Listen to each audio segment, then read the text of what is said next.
game. In that layup attempt, that could have been just dribble the ball out, you're up one, perimeter, and get a foul. I think he would have been fouled with at least 6 seconds left. Yeah. So then you got to make 2, and then you got to withstand a 3-point attempt. It would have been the percentage play.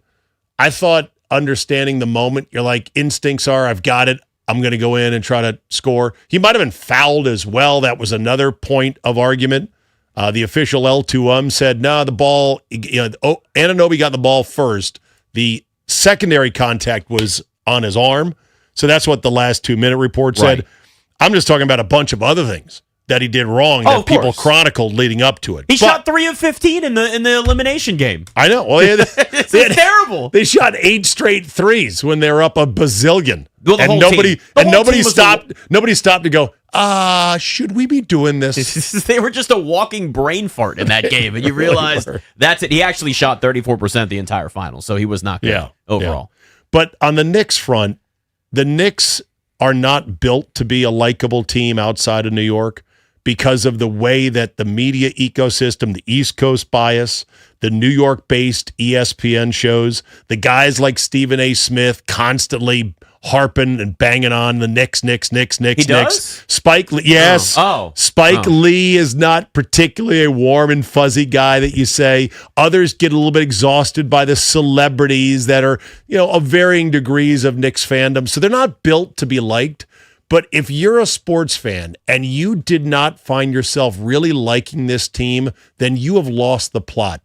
The Knicks, as champions, are one of the most likable, positive stories of a team. A team built with the right parts, not necessarily the best parts or the most expensive parts. That Leon Rose was getting killed as their GM, acquiring guys and maxing out certain guys. And he was proven to be right when it was all said and done. Saw a great interview by Windhorst talking about how, Leon Rose was formerly an agent, and they decided, basically Dolan said, I need a better guy, different guy doing this thing. Let's break the mold and hire an agent to be the GM. And so he goes and gets guys like Karl Anthony Towns, who was a former client of his. And everyone's screaming favoritism, hooking up, one of your ex-clients. Well, the reality was, Karl Anthony Towns was going to get maxed out by anybody, by any agency, by any team. That didn't matter. This was no hookup for a guy that wasn't worthy of it. This was the insider knowledge of Leon Rose understanding this guy, Karl Anthony Towns, is built different. He's incredibly intelligent. He's got a wonderful, balanced perspective on life, especially given the tragedies he's had to plow through with his mom and family and everything else. And he does something that few big men can do. We need to go get him. And they did. And so that's a great story. The Brunson story is great because he is a perennial overachiever. He's a grinder. He apparently told Jay Wright of Villanova, who's going to hook him up with a round at Pine Valley, one of the 3 most exclusive courses in the world in New Jersey. And basically Brunson said, I can't go tomorrow.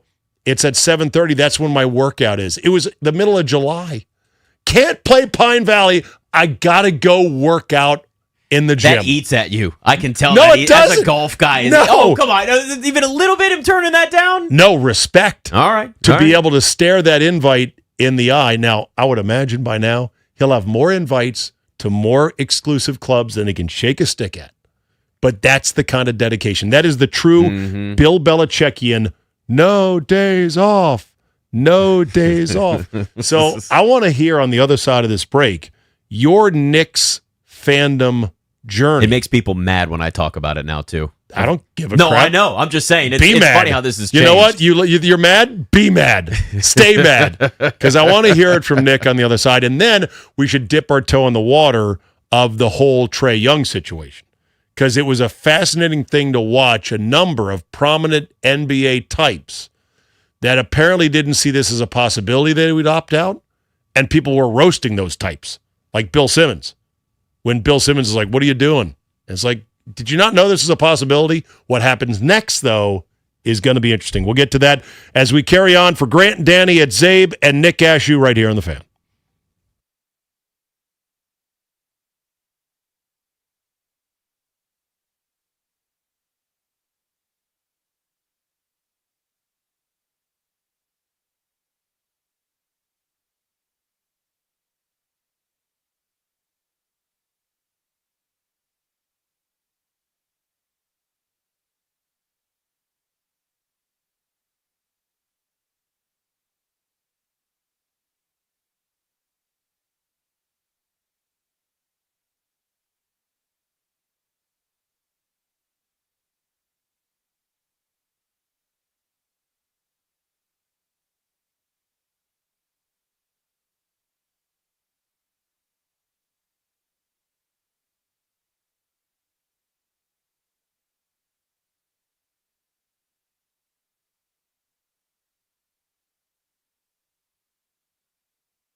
I love the themed rejoins. What you just said off air, you're like, I hate you, Wes, for playing this. Because he knows this gets stuck in my head. Oh, it's one of those songs where I'm like, I hate it, but I kind of like it too. And I had to admit it. It's one of those secret songs. We've talked about secret songs before.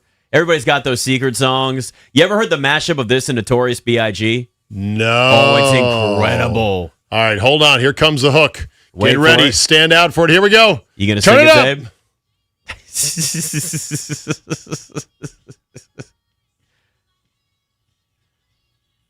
I was kind of hoping you'd sing it. Nick, we're waiting for you to sing it. I just wanted to let the hook release right here. It does. We're good. It does. It slaps. It slaps, Czabe. Party in the USA, scenes from the Fox set outside of, what's the stadium they're calling it? They're calling it Seattle Stadium because they make them cover up the corporate sponsors. But the match today begins in just over 10 minutes. USA versus Australia. I'm not saying that right, but we'll have our one eye on the screen today as this game goes off. I bet there's watch parties all over the place in town. Some of the favorite watering holes in D.C. with little garage door sort of patio areas with TVs outside. Beautiful.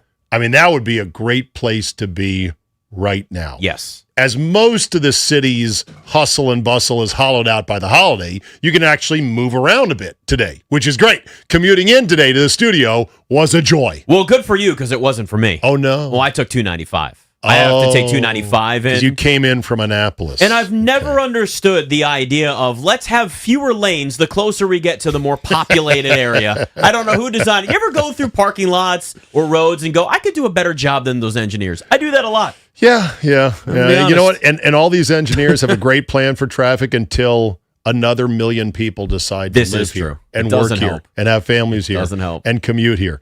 A couple updates from the U.S. Open as some of the guys are coming in missing the cut. It looks like Bryson DeChambeau is out for the third straight major. Will not make the cut. Finished 5 over. Declined requests to talk to the media, but did reluctantly high-five some kids on his way off the golf course. That's good. Meanwhile, Joaquin Niemann, after that quintuple bogey 11 with the penalty that he took for throwing his club, shot 65 today, 5 under, and he matches the low round. He will make the cut.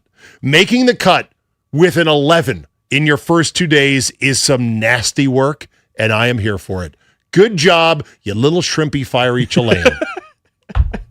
U.S. Open leaderboard. Tantrum, man, I'm telling you. U.S. Open leaderboard brought to you by Golfdom and Worldwide Golf. Father's Day shopping is done with one simple click or a stop by any of their stores at Golfdom.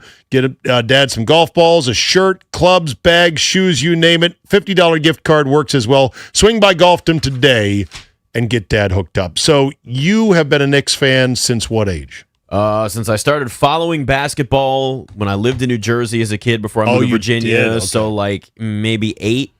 They were in the finals in 94. When did you move from Jersey to here? I was in 6th grade, so it was like late 90s. Okay. Yeah, give or take. So honestly, your Knicks fandom is perfectly acceptable. Yes, it is. There's no shame in it whatsoever. No, and I always tell people this. Look, I love the Wizards. I've covered the Wizards. I've done a million pre- and post-game shows over the years. Like, I've done all that. I root for the Wizards. They are my second team. Like, that is the team. If it's not the Knicks, it's the Wizards. But like the first they're team, your Gumar. They're the side piece. The side piece. I was gonna say it's the side piece. I have told this story a million times, but people listen. Somebody new always hears it every time, and you get the I understand, and then you get the you've been faking it the whole time with the Wizards. No, I love the Wizards. I just have a childhood team that was the first team I ever followed as a kid. Like, I love. Let me tell you something. I have suffered as much as any fan ever has, growing up a Redskins fan and a Knicks fan. There are no two more dysfunctional franchises in sports than those two teams have been right there. I paid my damn dues. I need a Super Bowl next from this damn Commanders team, and I got my Knicks championship, and I'm happy, and next I need a Wizards championship, and I'm good. Then I've gotten it. I've been to a Nats parade. I've covered that. I've been to a Caps parade. I've covered that. I got it all. But the Knicks go back, like, the only sport I ever cared about when I was first, a little kid was just basketball. I fell in love with basketball first, playing in the driveway, playing in leagues, like all that. So it was just where I lived, that was the team. Who did you want to be when you were in 6th grade as a Knick fan? Well, John Starks. So you were a Starks. I was a Starks guy. Yeah. Big John Starks guy. Because I certainly was not a dunker, but I was a shooter. Starks could elevate. Man, he could. So, all right. So that's your backstory. That's fine. That's fine. Now, some would argue that you are obligated to flip allegiances at some point. Living here, working here, and all that. I would disagree. You do not have to flip. You have a legitimate claim that, you were from New Jersey originally. But and what that's do we why consider you're a clip? Because I truly, I am a fan of the Wizards as well. It's just, there's a childhood tie to the original team for the original sport that I've ever loved when I was a young lad. You're not allowed to have infinite number of teams you call your own. No. That's the generalized accepted rule, but that's the rule amongst us old heads, us boomers, as they derisively call us. Boomers. Even though I'm technically not a boomer. That's what they'll say is that, that's your rules. The younger generation, they become fans of teams based on who they play a lot in Xbox and who they got a jersey of one time when they were for a birthday. And especially or a highlight. NBA. Yeah, and so it's a different generation now. You shouldn't have unlimited teams. You shouldn't be flipping, flopping, switching, hopping, all that stuff. You should kind of pick a lane. I get a ton of grief because of my Packer fandom by way of a job that I took that lasted 6 years and an ecosystem that I really liked when I was up there doing stuff in and around the Packers. It's also complicated by the fact that my team of my youth that I loved more than anything died. The team died, the logo died, the name died. What's left of it is this facsimile of an expansion team that I want to do well, I root to do well, but there's a big hole there. It's hard to reconcile that. So everyone's fandom's complicated. If I was hopping around to 3 or 4 teams going, now I'm a Patriot fan, now I'm a Bronco fan, now I'm a this fan, I'm a Seahawk fan now. You can't do that. You can't do that. So your Knicks fandom is legit. So you were super excited when they won? Oh, I mean, it was one of those moments. I mean, my wife knew it. She doesn't stay up late for games like I will, and she stayed because she knows that goes back to when I was an 8-year-old. You know what? It's always been there. I have a Larry Johnson jersey. It was one of my favorite Christmas presents. By the way, favorite Christmas presents? Are you disturbed by what Grandmama looks like now? Because he looks like a grandma. It is. His hair. He's aged, man. His hair is weird. When you don't see these former athletes for a long time, and then you see them, and you're like, damn! It sneaks up on you. How old were you in '99? 13, I guess. Yeah, do you remember much of that Spurs-Knicks series in '99? Oh, yeah. I was pissed off. I just looked up the scores. Oh my God! I've talked about this. It is. Let's not glorify the 90s the in Knicks basketball. Scored 77, 89, 67, and 89, 67, and 77. Yes, sir. Woof. Do we really miss 90s basketball? I'll take the 80 to 67 games and throw them out the window. Never need to see them again. Coming up, hour 2 here of the other guys, Steve Czabe, Nick Ashooh, Chris Miles, NBA TV will join us next. What will the Wizards do next Thursday? And is there a momentum for Peterson, of all people, at 1-1? We'll talk about it. You're listening to The Fan.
This update brought to you by Fredericksburg Tattoo Invitational. Breaking news for the Nationals. Right-hander Cade Cavalli is under the weather, so P.J. Poulin will open, and Cavalli has been scratched. Nats at Rays tonight, 7:10 p.m. on The Fan. U.S. men's national team star Christian Pulisic will not play today because of a calf injury. Striker Ricardo Pepi gets the start against Australia. Kickoff in just a few moments from Seattle. The U.S. Open leaderboard is driven by Golfdom of Worldwide Golf. Father's Day shopping is done at Golfdom. Buy Dad new clubs, a dozen pack of golf balls, or a $50 gift card. Swing by Golfdom today. Wyndham Clark is the leader at 7 under par, 4 shots ahead of Xander Schauffele and Matt Fitzpatrick. Rory McIlroy is 1 under par. More artists, more talent, more ink. The 3rd annual Fredericksburg Tattoo Invitational is back June 26th through the 28th at the Fredericksburg Convention Center. Experience 3 days of live tattooing and tattoo competitions at our biggest show yet, presented by Black Horse Tattoo Studio. Don't miss the Fredericksburg Tattoo Invitational. From the Crop Metcalf 5-Star Sports Desk, Byron Kerr on The Fan.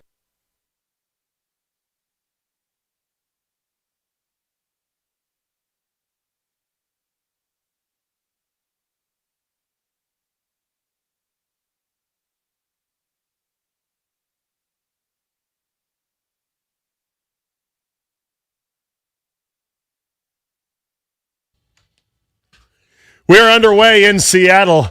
Currently 0-0, USA and Australia. USA resplendent in their white kits with their blue shorts. Australia with the triple gold today, Nick. Gold jerseys, gold shorts, gold socks. You a fan of this? It's okay. You are the uniform authority. I don't think a lot of people realize I'm passionate. You are. I'm not an authority. I'm passionate, though. It's a pretty good look, all things considered. Welcome to Czabe and Nick filling in for Grant and Danny today on this Juneteenth. I hope you're enjoying your federal holiday. If you do have today off, there are many people that are working that either don't have that luxury or just their situation demands it, and we appreciate you tuning in today. So we have a situation here with Trae Young where, to some people's surprise, and I guess I might mildly put myself in that category, it came down late the other night that he was opting out of his player option for this coming season, which was like $48 million. Now, what a league to be in, where you can stare $48 million in the eye and go, yeah, nah. According to reports, he wants a long-term deal, obviously looking for the max, everyone is, and that a number of teams are reportedly going to be interested, but that the Wizards, Nick, remain the first choice, the front runner. What was the wording that I saw in the language? I think it's front runner. It's front runner. Okay. Front runner in terms of the Wizards think they're the front runner, or Trae Young would like to stay. In other words, if he gets a max from us, is he staying? These are all good questions, which our next guest can hopefully untangle. Chris Miles, NBA TV. Look, dude, this is, you and I have had conversations before about this Wizards team, where it's going, Trae Young, the future, all of that. So I will be honest with you. I was surprised that the opt-out happened. Kind of thought he was going to play in that contract year and then look to maybe boost things next year for a bigger deal. Were you surprised that Trae Young opted out and that we're in this current situation right now? I was not surprised because it seems as if that's become standard business, right? For guys who are all-stars or have been all-stars, all-NBA caliber players, or guys who view themselves in that way, right? Like, because Trae Young hasn't been that for a few years now, but that's how he views himself. That's what the salaries suggest that he is, okay? Now, what we saw this with Jimmy Butler, too. I'm not going anywhere, when he wanted to be traded from Miami unless there was an extension. Well, first you have to opt out to get that extension in most cases, right? So when you have a player option, you got to opt out. And why they always want the years instead of playing that last year on just the player option, what if they get hurt? Then it's all downhill, financially from there. Just look at DeMarcus Cousins. He's kind of the guy that the agents point to and say, hey, remember DeMarcus Cousins didn't take that money from New Orleans, and then he tore his Achilles, never got that money back, right? Isaiah Thomas from the Boston Celtics never got his big payday after the hip injury. So all the agents, all the business people, they say, get the years, even if you take, less per year. Right. So, for instance, with Trae Young, you said the player option was 48. I think a fair market value, if I'm the Wizards, at most, I go 3 years, 120, right? So that's 40 a year. And if he doesn't like it, I'm like, that's it. That's all I got for you. Yeah, you make a good point about the Cousins being the one extreme. The other extreme I saw, Chris, was, Trae Young might be about to Dennis Schroeder himself. Can you tell people what Dennis Schroeder ran himself into or out of? Yeah, I mean, there's a number of people like that, right? I want to say, was it Reggie Jackson was one of them? Was it Contavious Caldwell-Pope?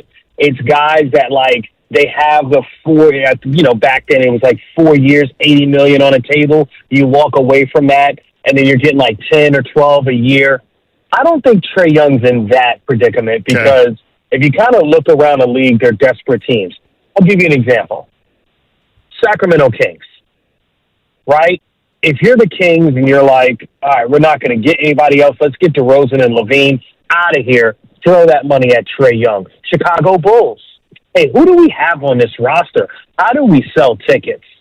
So I do think that there are teams that we may not view it as like, oh, yeah, they're going to sign Trae Young. But when we start to get into the summer, then absolutely I could see them offering Trae Young, more than even 40 a year just because you got to sell tickets. It's a business. You got to reach the floor, all of those things. Schroeder had a 4-year, $84 million extension on the table from the Lakers. And he said, you know what? No, thanks. The market dried up quickly. He settled for a 1-year, $6 million deal with the Celtics. He said afterwards, that his agent gave him bad advice. He fired his agent. The agent said you should turn down that money. I understand how these things can be fickle. So what would a reasonable number be for Trae Young on, say, a 4-year extension? If you're the Wizards, like, what would the Wizards say, okay, we can do that? I want that number from you. So for me, I said it just a second ago. My number, if I'm the Wizards, again, this is not with intel. I always say there's a difference when I've spoken to people, and I make sure I say that significantly, right? This is me looking at the market saying, if I'm the Wizards, looking at the young players they have coming up, look, man, 40 a year is the most I'm going. Truthfully, I would say 3 years, $90 million. I'm not doing more than 3 years. 90 is what I would say. Maybe a player option. And then, about 3 years, 120. It's one of those two for me if I'm the Wizards because you don't want to handicap yourself financially for Trae Young. I just don't think this team should do that. And then you got to look at guys coming up. Who do you want to re-sign? Who do you want to, pay when their contract's up? And so I think the 3-year mark is good because then you can make decisions on Trey Johnson or, who you're drafting this year, whether it's Darren or AJ, you're going to pay them, right? I think the 3-year mark keeps you with this, these rookies you have now under the rookie scale contract before that kicks in. So we're starting to see, Chris, Darren Peterson and number 1 overall pick and Wizards gaining a lot of steam. Behind the scenes, it's been a conversation for a while. Publicly, it's been all AJ Debonsa. I'm seeing some mock drafts now for the first time, taking the time and maybe having the guts to actually put Darren Peterson number 1 overall. Does this Trae Young situation potentially change any decisions the Wizards might make in the draft? Are we still up in the air with maybe where they go? How do you see that playing out? And did this make any difference whatsoever in their eyes? And again, I know some of this might be speculation, but this was something that then did come down, and now we're suddenly hearing a little more of like, hey, maybe it might be Darren Peterson number 1 overall. I think like anything else in life, you realize when you're having a moment or when you have momentum. And I think for the Wizards, when they got that number 1 overall pick, they realized, hold on, we got to do our homework. We got to get this right. And we can really shift our culture, our talent. We got a lot of pieces in place already. So to answer your question, I think when they got that number 1 overall pick, that's really where it shifted. Because if I'm the Wizards, I can take or leave Trae Young now. I mean, I live in Atlanta. I think Trae Young's a tremendous talent. I watched him play probably more than anyone else. I've talked to his dad, right? Like, shake his hand. I can have a conversation with him whenever. But again, I can take or leave Trae Young after I got that number 1 overall pick. And for me, I'm drafting Darren Peterson, and I'm thinking, okay, can Trae play with Darren? Do we still bring Trae Johnson off the bench? Can Darren play a lead guard position his rookie year? Or would he need a couple of years playing with a true point guard like Trae Young? Because we saw Darren playing off the ball. And if you draft A.J. Debanza, then you obviously want to have your guard depth. Because if you let Trae Young walk and you draft A.J. Debanza, then you actually need to go get some guards to play with your tremendous front court. Is Darren Peterson a 1 in the NBA? Because that's been a lot of the conversation, right? Is that he played out of position at Kansas, but can you see Darren Peterson being a 1, or is he more of a combo guard? Like, what does that position look like for him at the next level? I think he's a lead guard, and there's the difference between a point guard. He's not a point guard. Trae Young has always been a point guard. There's a kid coming up now that reminds me of Trae Young. You'll know him in a few years. His name's Caden Daughtry. I'm like, oh, that kid's a point guard. Or Beckham Black. Right? Like, he's the kid that you'll know in a year or two. Those are true point guards. Darren Peterson is more in the vein of, and I'm not saying he plays like Kyrie Irving, but if you think, okay, he's the guy bringing the ball up the court, but you're looking for him to score, right? Like, you want him ending the possession one way or the other. But if you have a point guard, I think he can play next to the point guard. If you have a scoring guard, he can play next to the guard. So I like him with Trae Young or Trae Johnson. And I think that's what makes Darren Peterson so dynamic, is he can guard both guard positions because of his size and his ability, but he can also shoot off the ball, and he can create with the ball in his hands. He's just a dynamic offensive juggernaut. All right, on the Peterson front, have the opt-outs and the can't-goes from his brief stay at Kansas been adequately addressed by those in the league, the media? Has that had some closure leading up to next week? Well, I think it had closure in about March or April, from my understanding, right? So when it initially was happening, I started to ask former players first about it, right? Like, hey, what do you take on this? And I'll give he goes, Chris, once he gets in, they're going to do all those tests. They're going to figure out exactly what's wrong with him. And the NBA teams are not concerned with that. And that was the first person that I heard, like, he could say that to me directly when all the noise was about the cramps. I think it was right after he missed the Arizona game. I think that's when GA said that. And then it would have been the end of March, early April. I have to look at the dates, but the first EYBL session in Cartersville, Georgia, I got to talk to some scouts and some guys from some front offices and have real conversations with them. And it was, our medical staff will handle that. Not even on the radar. Like, not concerned with that at all. And I think that's what surprises people when a draft comes, because a lot of these people, they put out these mock drafts and they don't have these conversations. So it's kind of like I said 10 or 11 days ago, I was making those same phone calls, and all I was hearing was, the Wizards called me about Darren Peterson. The Wizards called me about Darren Peterson. That was the smoke, and now you see the fire, right? Yeah. And this is what it is. Like, the Wizards have been definitively doing all of these things, and now I think there was reported about his workouts, and they've done the due diligence, and obviously all of that stuff came back clean. So no, I think that's been put to the side, and people that comment on whether or not he loves basketball are people who've never talked to him. I get that. It's like people that they hear one person yelling on TV, and then they take that as their take. If you talk to him, you realize all he actually cares about is basketball. And he's kind of like Trae Johnson, where you're like, do you do anything else? He's like, I play basketball. Like, that's what I do. Yeah, that's like Durant. Durant doesn't have hobbies. The hobby is basketball. Don't blame him. For the record, if you're in the DMV and you want to see Kevin Durant, just go to a gym. He'll be there. Yeah. Right. He's the tall guy that shoots threes like crazy. For the sake of whatever, I'm on Polymarket. On February 8th, what do you think the Peterson DeBansta trading market was for being the number one pick? I can't even imagine. Yeah. It was Peterson 75%. Wow. To DeBansta 20. You then follow the lines, and they crossed right around late February. Arizona game. Yes. Arizona game. Yeah. So here's the thing, and I'm going to say this to you. Let me really explain this to people, right? The first time I walked into a gym, Darren Peterson was between his sophomore year, this time of year, before his junior year in high school, okay? And Sam Mitchell, you know him, NBA Coach of the Year. Mm-hmm. He's coaching Darren to be a point guard, by the way, just the way he coached John Morant at that age. And he's like, hey, come to the gym and tell me what you think. And I'm like, oh, yeah, this kid's highly ranked. But he was like 6th or 7th in the class. When the workout was over, whatever, and, you know, Darren walks away, calls Sam the next day. He's like, so what you think? And I'm like, he's like Dwayne Wade with a three-point shot. That was my first impression. Okay? And I'm like, all right, I'm going to watch him play some more. And the first time he played against A.J. DeBanza, it's not the game that everybody points to, the 60 and the 50, when they both went bonkers in that way. It was a closer game. The final score was like 66-64.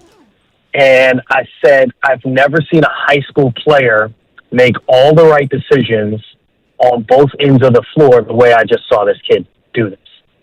It's just a different understanding of the game, and you know it when you see it, right?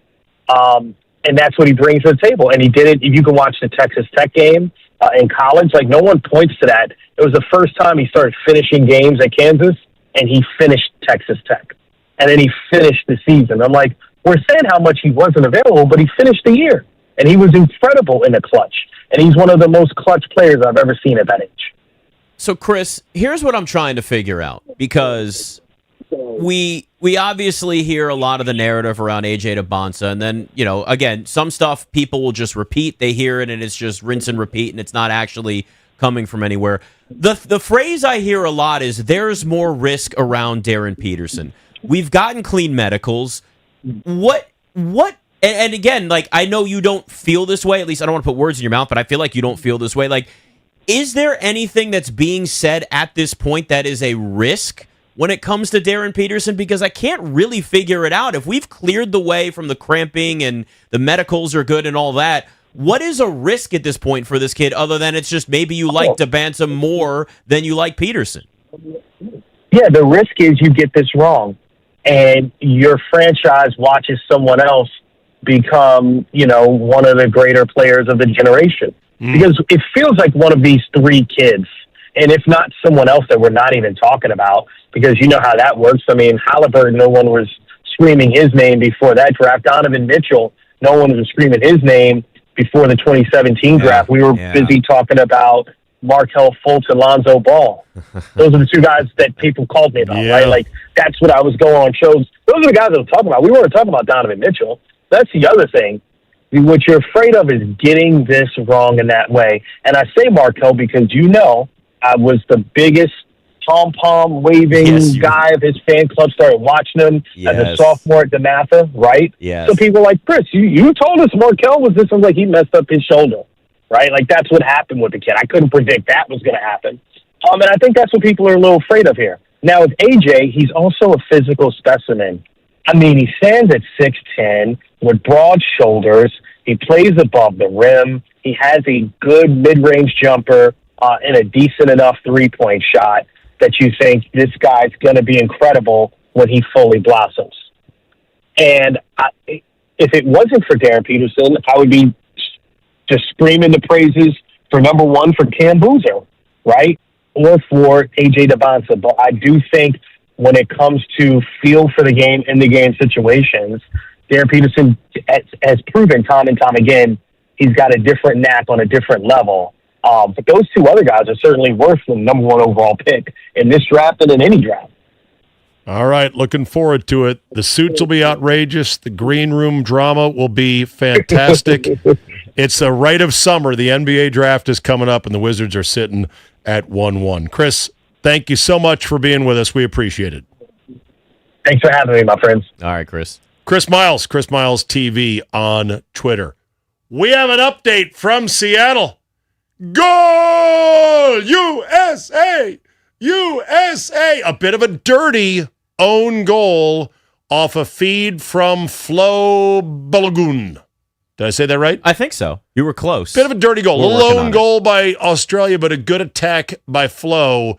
And it's 1-0. Good guys. As we go to break, it's Czabe and Nick Ashooh right here on the Fan.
This update is brought to you by Melwood. A great start for the United States men's national team. They score on an own goal early on. USA leads Australia 1-0 in the first half. Christian Pulisic is not playing, and he is being replaced by striker Ricardo Pepi. U.S. Open leaderboard is driven by Golfdom of Worldwide Golf. Father's Day shopping is done at Golfdom. Buy Dad new clubs, a dozen pack of golf balls, or a $50 gift card.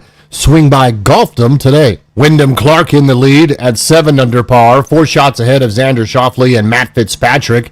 Rory McIlroy is 1 under par. PJ Poulin will open for the Nats tonight against the Rays. Cade Cavalli is under the weather. First pitch 7:10 p.m. on the Fan. 3-time Stanley Cup champion Jonathan Toews has announced his retirement. Donate your unwanted vehicle at Melwood and support people with disabilities in your local community. We can pick up as soon as tomorrow. Visit melwood.org or call 1-877-MELWOOD. From the Crop Metcalf 5-Star Sports Desk, Byron Kerr on the Fan.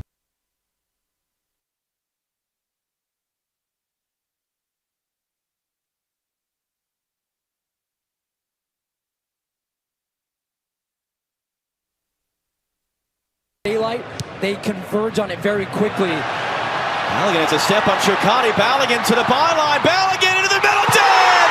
It's the United States once again on the board early. Ricardo Pepi was in. Was it perhaps last off the defender? Who cares? It's 1-0 U.S. There was Balogun credited with the goal. It was a own goal, essentially, by Australia, one of their defenders. Looking very stupid.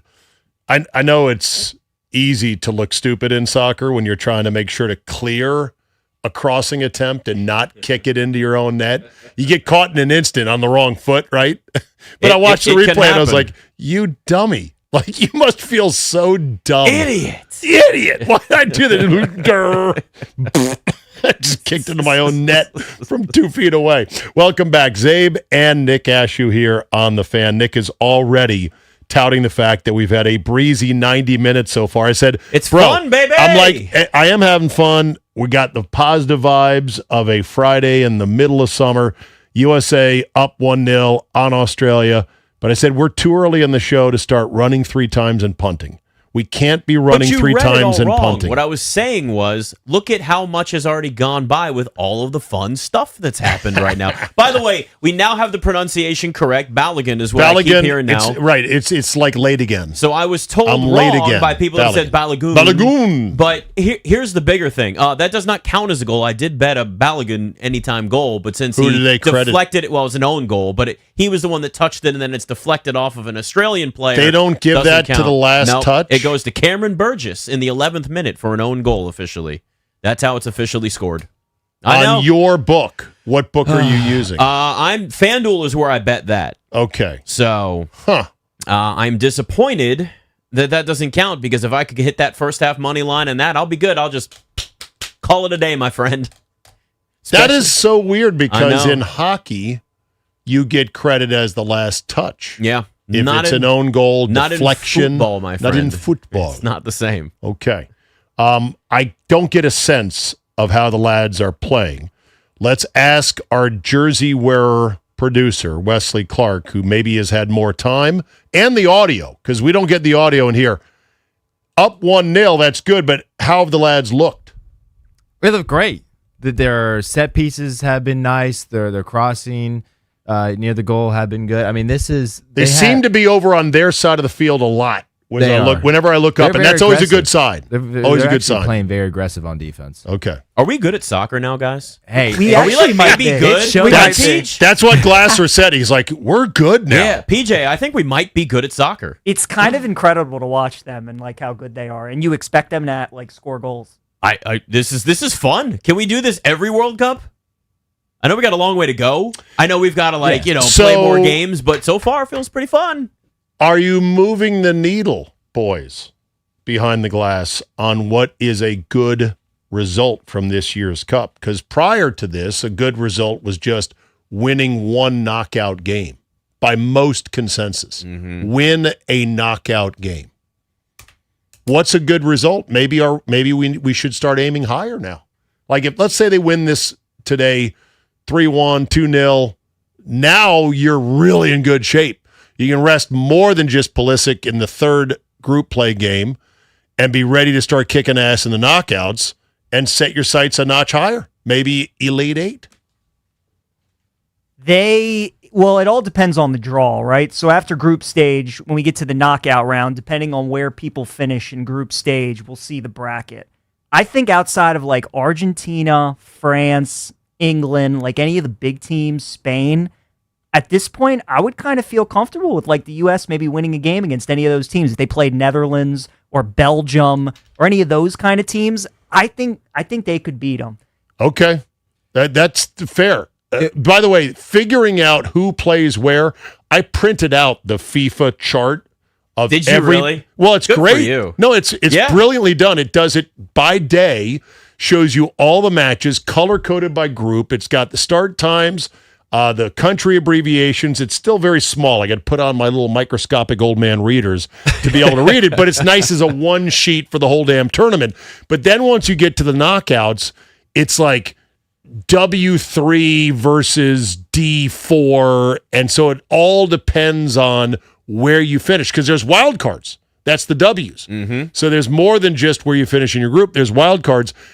I would imagine there's a possibility, if the USA wins today, that they would try to engineer a softer landing spot with a preferred outcome. Oh, picking the opponent? They could, in theory, do that. There's going to be a lot of factors in play. Somebody also tweeted today that as it stands now, here's your match setup on July 1st. Mexico versus Spain, and then England versus Portugal. Ooh, that's a Bangers! good one. Damn. 2 bangers. Yes. That's awesome. Are you kidding me? And there is a possibility, still an outside shot, USA, England on the 4th of July in Stop Philadelphia. it. That would be incredible. That exists. That possibility exists. Oh, man. Us versus England on our 250th in Philly in the shadow of the Liberty Bell. Like, this has to happen. Oh, my God. But it's very complicated. There's a lot of scenarios. And by the way, we kind of need to win this match Well, first. let's start with that. Getting kind of cocky, up 1-0 right now. I think we have to finish third in the group for it to play England, I believe. If that so like Czabe was saying, there's so much. We actually Suss that one don't out. want that. Though I will say, you mentioned England and Portugal playing. England's 6-1 to win the World Cup right now. Portugal 10-1. So we're talking. That is 1, 2, 3. That's 2 of the top 5 heavy hitters in terms of odds to win the World Cup right now. That would get, and again, it only gets better. By the way, if you would like to, the U.S. 35-1 to win the World Cup. Are we there yet? No, we're not there. No, yet. No one. No. All right. You know what? You're not being patriotic enough. I'll book your 35 to my 1 if you want. All right. Because that's a bit much. So we're not going that far. Okay. All right. I mean, if we get caught up in the moment, if we could get a crooked enough match referee, sure, we could probably find it. It's FIFA. There's plenty of corruption to go around. That is true, but they're usually corrupt for other more corrupt countries than ours. That is true. We're not leaning into the corruption enough. So apparently, this possibility of that double banger on July 1st comes from the BBC Sport, which has a live World Cup knockout bracket updating after every single match based on probabilities. They automatically work out the 495 possible combinations of third-place teams. Jeez. So it's a real-time thing. Yeah. I have to find where this is. It is, listen, I get it. We get caught up in the moment quite a bit. Like, this happens with these big events. But this is what makes the World Cup so great is right now watching this game and at least thinking to yourself, hold on, sorry, there was a couple of headers going on right in front of the goal there. Look, everybody wants the U.S. to be good. People will embrace this team if it's successful. The problem is we're that bandwagoners for sure. Yeah. But here's the thing. Bandwagon fans will stay on when they're like, that's how you bring in new fans. Well, there's some wrong will, with that. some will, some won't. But look, churches don't turn you away if you don't pledge to come to every service when you drop in on Christmas and Easter. That's fair. They want you in the tent. Yeah. And if you got something out of it, maybe you'll come next week. And if you got something out of that, they're like, you can't force somebody to like something. So bring them in the tent. This is going to be a great bring him in the tent kind of thing. Sorry, my phone was not set on silent. That's are a professional. $2 penalty. Oh, $2 man. kangaroo court. Right. I should have that dealt with. But yeah, well, we'll see. Ooh, there's a bad injury on the field right now. Looks like there's trainers all over the place. Guy broke his leg last night in the World Cup. Who was that? I unfortunately saw it live. Pretty gruesome. Who was it for what country? It was. I don't know his name. I think it's Kone is the last name. It's for Canada. Oh, yeah, Canadian guy. I'm not a big fan of the slow motion replays of the injuries. Did they have that? I did not see that part. No. So what happened was he went down. They zoomed in on him, not knowing that his ankle was. It was one of those. Oh, don't show that again. Yeah. There's a little Peter Griffin. That's the first thing I thought of. It was really sad, honestly. He was in shock because he just realized the World Cup. I'm done. That's it. I can't play anymore. Yeah, that's it. Like you're done when that happens. That's awful. I'm not a fan of any as of those. American football fans, we've dealt with and seen far worse injuries.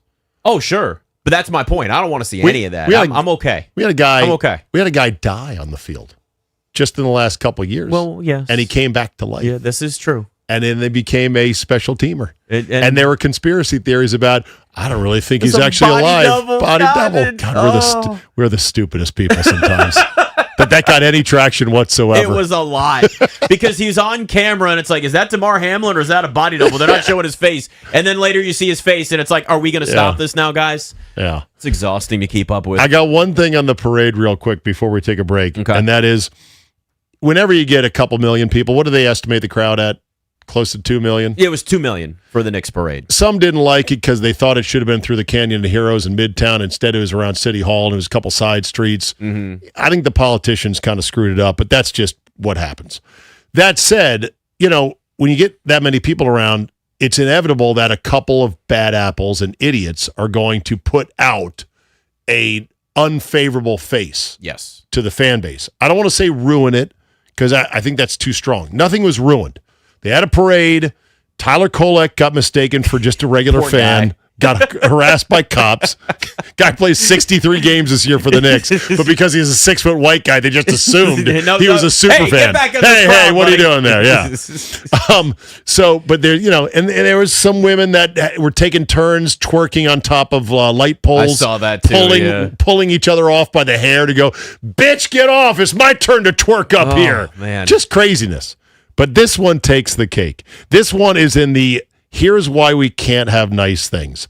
A morbidly obese apartment dweller with a fake Jalen Brunson dreadlock cap on decided that he just had to have basically one of the orange and blue painted trash cans. Oh. And so he took the metal trash can that was full of trash, calmly emptied it out onto the street of New York, and then walked home with his souvenir, which I guess he's going to put in his Brooklyn flat that's all of 800 square feet if he's lucky, and say, look, I got this from the parade. And there's a giant pile of trash for someone to clean up now. What a jackass. He's a pile of trash. That's a pile of trash. God. And you knew that was going to happen because you saw these trash cans. Because it's painted. That's all. But you knew that. Honestly, it was stupid to do that because you were going to get that result. You're creating souvenirs. You created a souvenir that didn't exist. A regular trash can, nobody wants it. An orange and blue trash can. Suddenly, some drunk idiot goes, "I'm going to dump the trash out on the street so somebody else can clean it up." Can you do this guy's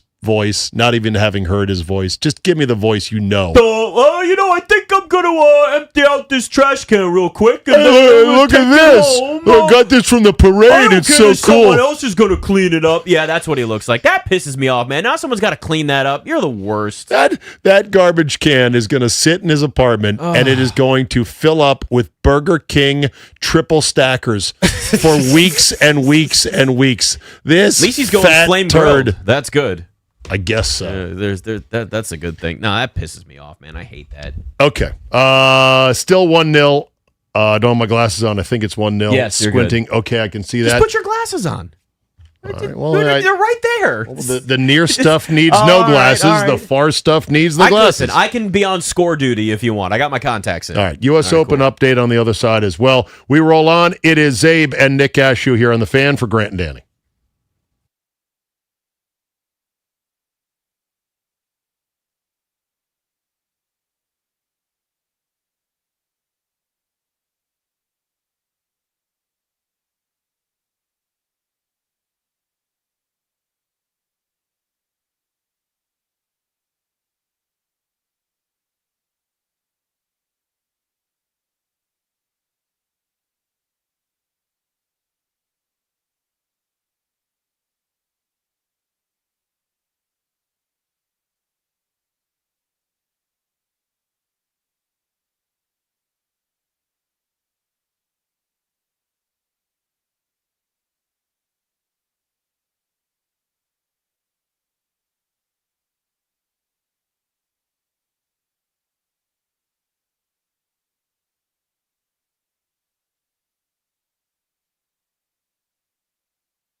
Leads to the set piece. Robinson fizzing it back. Serginho Dest blocked. Still in. Might be two.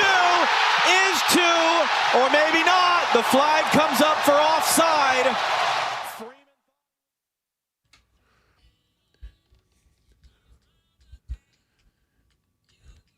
This is Die Die by Shakira. It's the official anthem of the World Cup.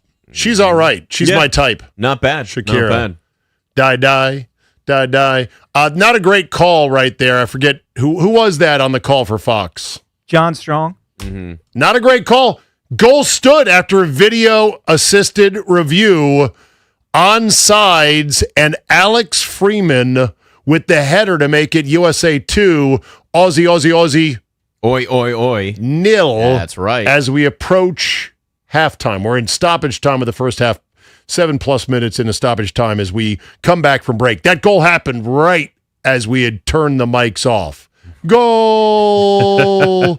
Alex Freeman, son of Antonio Freeman, who you might say, wait a minute, I know an Antonio Freeman. Is that the kid from Baltimore who went to Virginia Tech, who had a storied career with the Green Bay Packers, later on with the Eagles, and briefly with the Dolphins? Yes, it's the same guy. I forgot he played for the Dolphins, actually. For 1 year. That's right. He was a practice squad guy. Okay. I remember being a part of that team at that point. That's actually two Australian legs, by the way, that have allowed a U.S. goal. The first one was an Australian own goal. The second one, the U.S. was onside because of the leg of an Australian defender kicking out past him, and the blue line dictated that it was onside. Yeah. So Antonio Freeman's son, 21 years old, Alex Freeman, is on the national team. I'd seen stories about him leading up to the Cup, and he just got his first Cup goal, and I'm sure he's flying, and I'm sure Dad is flying as well. Pretty cool stuff right there.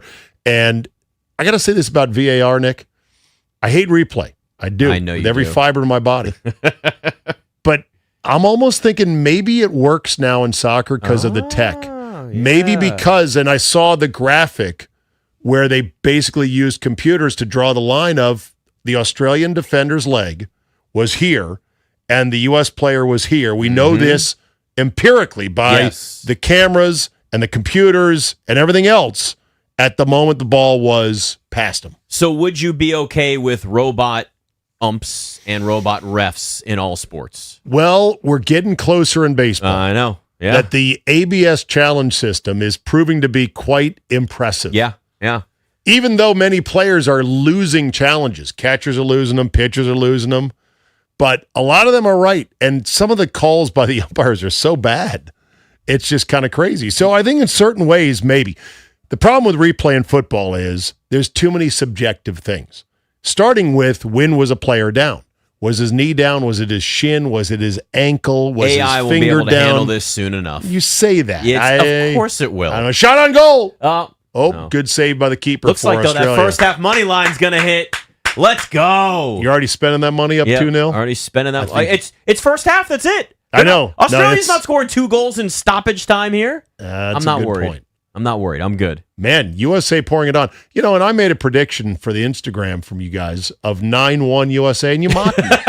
I thought 9-1 was reasonable. You might actually be right.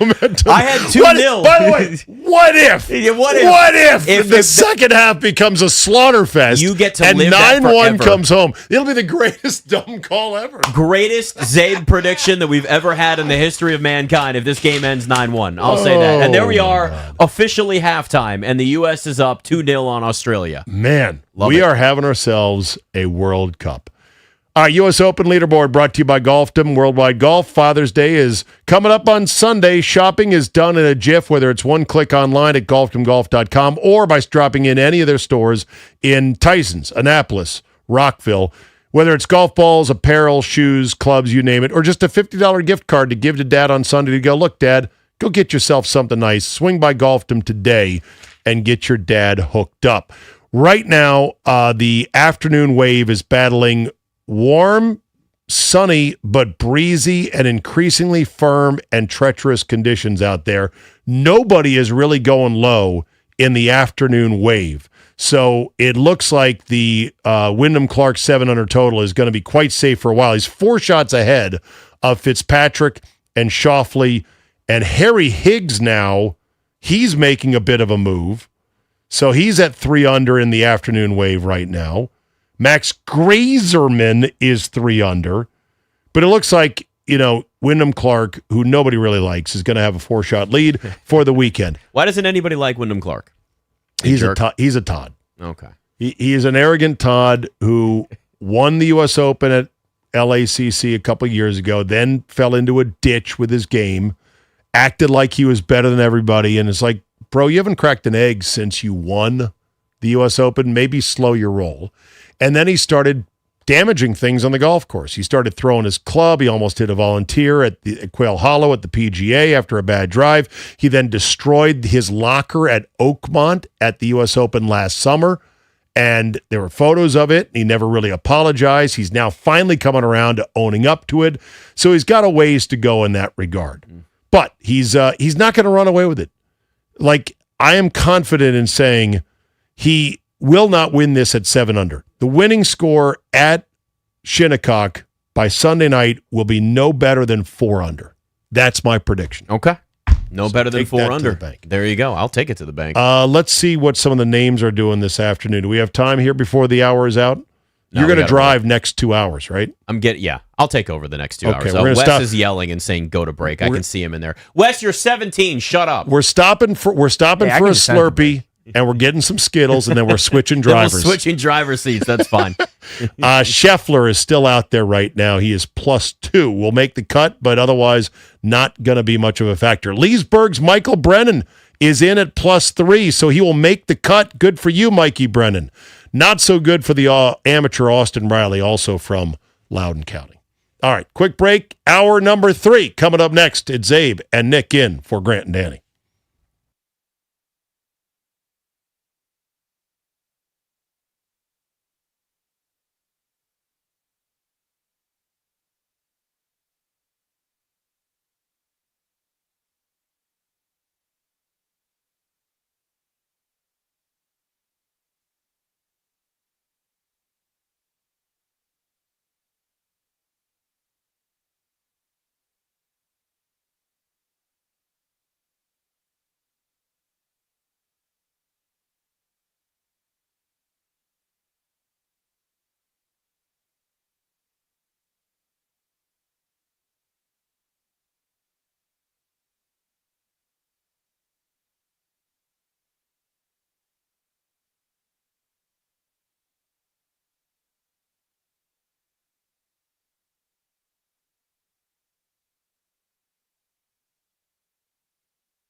You guys have Andrew's number?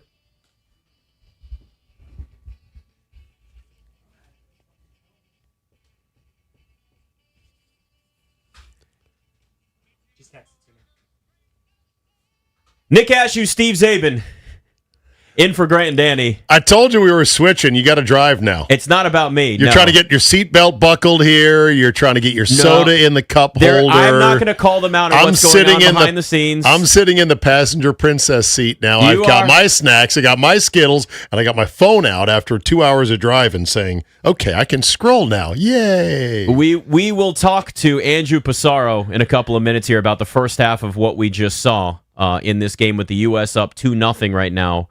2-0, if you will. Nil. And PJ, you will have all the information coming your way in a second here. Yes, the U.S. is up 2-0, if you will, Czabe. Now, my prediction was 2-0 for the entire game. Yours was 9-1. So let's see who gets 7 closer more goals when it's all done. I love it. I by the way, that was such a prediction for you, by the way, to just be like, you know what, it's going to be 9-1 when it's caught all up done. in the moment, man. Caught up in World Cup fever. Are we good? Are we good? I know we'll ask Andrew in a minute when we get him on. Are we good at soccer now? It would be nice. Like our whole identity as a country will have to change. Thinking about, oh my God, we're actually good right now. What is the state of MLS? I mean, right it's now? popular. It's definitely really popular. Is but it it's financially profitable? Is it a league on solid footing? As far as I know. How about this? We can ask Andrew Pissarro, who jumps on with us now, host of the Plus Money Pod. I'm just going to ask you a simple question first, though, Andrew. Are we good at soccer in the U.S. now? Are we good? I think so. I think so. I think we have to say yes is the answer to that. I didn't have this team going beyond the round of 32. After last week, I was like, okay, maybe they're going to get into the, win in the round of 16. You kind of starting to think this team could be one of the best 8 teams in this tournament. And the home field advantage is obviously going to help. Based on how they've looked, it's not just the scores so far, it's just the style of play. Soccer people have said they are playing beautiful soccer right now. I would 100% agree. They are playing like a team that knows what to do, how to get the ball into the back of the net. They're playing fluid. Guys are making the right runs. They're supporting each other. They're filling the spaces. And I think the big thing, too, is this is probably the best striker that this team has had in a really long time. Flo Balogun, made the first goal, which was an own goal. Again, now 2 own goals for the U.S. so far at this tournament. This has been a strong start for them. And I think the fact that there's 10 guys, out there and the keeper that knows exactly what they're supposed to do, knows their roles, and they're just going out there and doing it, and they're not relying on one individual. There's 10 solid players on the field along with the goalkeeper. Put in perspective to us what Flo Balogun really means to this U.S. program as a whole, because, we talked about it a little bit earlier in the show. I mean, he had the choice. He could have played for England. He could have played for the U.S. He chose the U.S. What does that just mean for this program in U.S. soccer to have somebody like that? I mean, he's a guy who we're talking about, I think, that could score 6 or 7 goals at a tournament like this. Maybe it's not this World Cup. Maybe it's the next one. And, typically, that's enough goals to, win the Golden Boot, most goals at the tournament. I mean, he put up 2 goals in the first game, and we saw other great strikers like Erling Haaland, who's playing at Manchester City, Harry Kane, who's playing at Bayern Munich, do that as well. Kylian Mbappe, who might be the best player at this tournament, did something similar. And Paraguay, in the first game, they're a team that plays a very defensive brand of soccer. They didn't give up a lot of goals in South American qualifiers. Australia, I stayed up. I was like a true sicko and stayed up late watching Turkey play Australia in the first game. Turkey had 30 shots in that game against Australia, and they didn't score. And the fact that the U.S. got in behind, 10 minutes, 11 minutes, and created a goal, I think is just going to, it opens the whole game up. And that's kind of the big thing. He knows the right runs to make, and he's just as good as a goal scorer as he is a facilitator. In the 16 games that he had started for the U.S. coming into this game, he had a goal or an assist in 11 of those. So you're talking about a complete forward who's not just get the ball to me in the box and I'll do the rest. He can set up other guys. He's also going to draw out defenders and create space for his other players.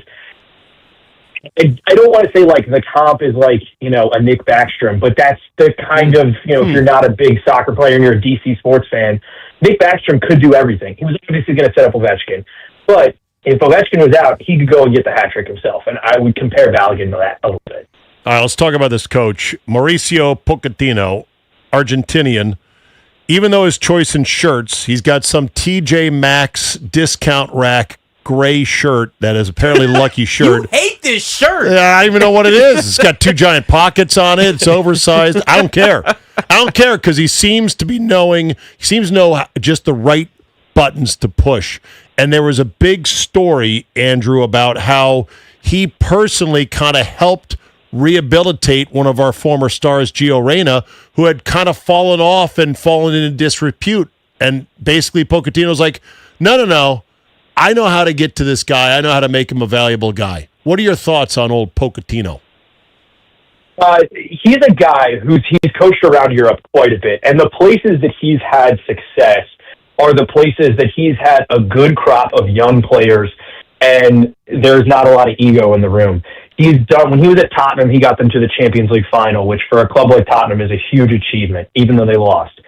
He had a breakthrough group of guys under the age of 25 that he helped develop and bring them, hey, pretty good player to, oh, this is a top tier player. And that's kind of his whole thing. Everywhere that he's had success, it's because he's great with the development. So putting the arm around the guy and getting guys into the right place, figuring out their styles of play and elevating them to the next level. And for a U.S. group that is, guys aren't even fully in their prime yet, I think that was a really great choice for the U.S. in terms of the other top-tier coaches that are out there, because he's going to leave the U.S. after this. That's no secret. He's talking with one of the big clubs in Italy to go there. He's going to go coach somewhere else week in, week out. But I think this has been a perfect place for both him, where he was in his career before the World Cup, and for where the U.S. was, of needing someone who was a solidified name in the space, who is able to elevate youngsters that are still in that breakout phase. And I think that's kind of his secret sauce. Talking to Andrew Pissarro here on The Fan. All right, second half is about to get started here. U.S. up 2-0. What needs to happen in the second half for the U.S. to come out of this with a win? I think they just got to keep doing what they're doing. I think the big thing for them here is Australia's down 2-0. They're going to try to claw back into this game, and they're not as capable on the ball in the same way that the U.S. So you're going to have a little bit of an opportunity to potentially hit Australia on the counter in the same way that Australia did to Turkey in their first game. So I think this benefits the U.S. I think at this point, you've broken through twice. I don't think you need to change anything. We might get a Gio Reyna appearance out there. I think the big concern for a lot of U.S. fans coming into this game was Christian Pulisic, the star player, was out injured, and it really hasn't made a difference. And that's a huge feather in the cap here. They won't win the group definitively today unless Turkey loses or draws against Paraguay. But stay healthy, keep doing what you're doing, contain the game, don't make mistakes, and try to get out of here with a clean sheet, which is something the U.S. has really struggled with. So play smart soccer is the best thing they can do here. We're doing a good job of hosting this party, aren't we? I think so. I think the stuff that I'm seeing on social media of just people trying new foods, going to different places, realizing how cool it is for the U.S. I think from a soccer perspective, I think that there's going to be some guys that are 28, 29 and are looking for that next big contract and are maybe saying, you know what, I had a lot of fun going to Florida or going to California or Seattle or wherever they're playing, and realizing, hey, I think in 94, when the U.S. hosted the last time, the MLS didn't exist. It took another 2 years for the MLS to exist. I think this is a big advertisement for there is a soccer culture in this country, and it's a cool place to live. And I think that this could change definitely some, maybe not superstars, but, some of the still top-tier guys, maybe your top 50 players in Europe are like, hey, I could be the third guy playing in a club in Italy, or I can be the guy and go play in the States, make the same amount of money. And also, look, there's a little level of anonymity that you get playing in the States. There was a photo of Messi at a Publix when he first signed with Inter Miami. But I will say, I live in New York. City is buzzing. It's been great. There's people everywhere watching these games. It's going to be 7 weeks of fun, and we're right smack in the middle of it. The fields look great. They've done a great job with the grass. Some of the places like SoFi, they had to take some suites out of the bottom ring to accommodate the pitch. It was quite the job, but looks great. They look like they're playing great. Is there any stadium, Andrew, that you wish they had included in the rota? Because we have more stadiums than we need to host this thing. That's a great question. It's surprising to me that either Baltimore or DC didn't get a game. But I think when you think of the 250th anniversary and everything going on down there, there was enough chaos in the DC area. I was surprised Chicago wasn't included. Those would kind of be the two big for me from a U.S. perspective. What about one of the massive college stadiums, which doesn't have the luxury infrastructure that I'm sure FIFA wanted, but 100,000 at the Big House or Neyland, you wouldn't have wanted one of those? I was just about to say the Big House of Michigan. I know they played a couple preseason friendlies there. Like I'm a Liverpool fan, and I know they played Manchester United in a preseason friendly there, and they had like 110,000 people there. And I think that would have been crazy. But and here's the thing: like Ann Arbor knows how to handle that. I just don't know if the international crowd is going to figure out how to get to Ann Arbor in the same way that maybe if they were just going to Detroit, you know what I mean? Like I've been to Ann Arbor, but I flew into Detroit and someone picked me up and drove me, the hour there. So I think they're trying to stick to these big destinations as much as possible. I think the coolest thing, I don't know if you guys have seen what's going on in Boston with the Scott. Oh, yeah. I mean, they're drinking the town dry, and they're at the baseball game singing the songs. It's great. And I think that is great for the whole thing of this.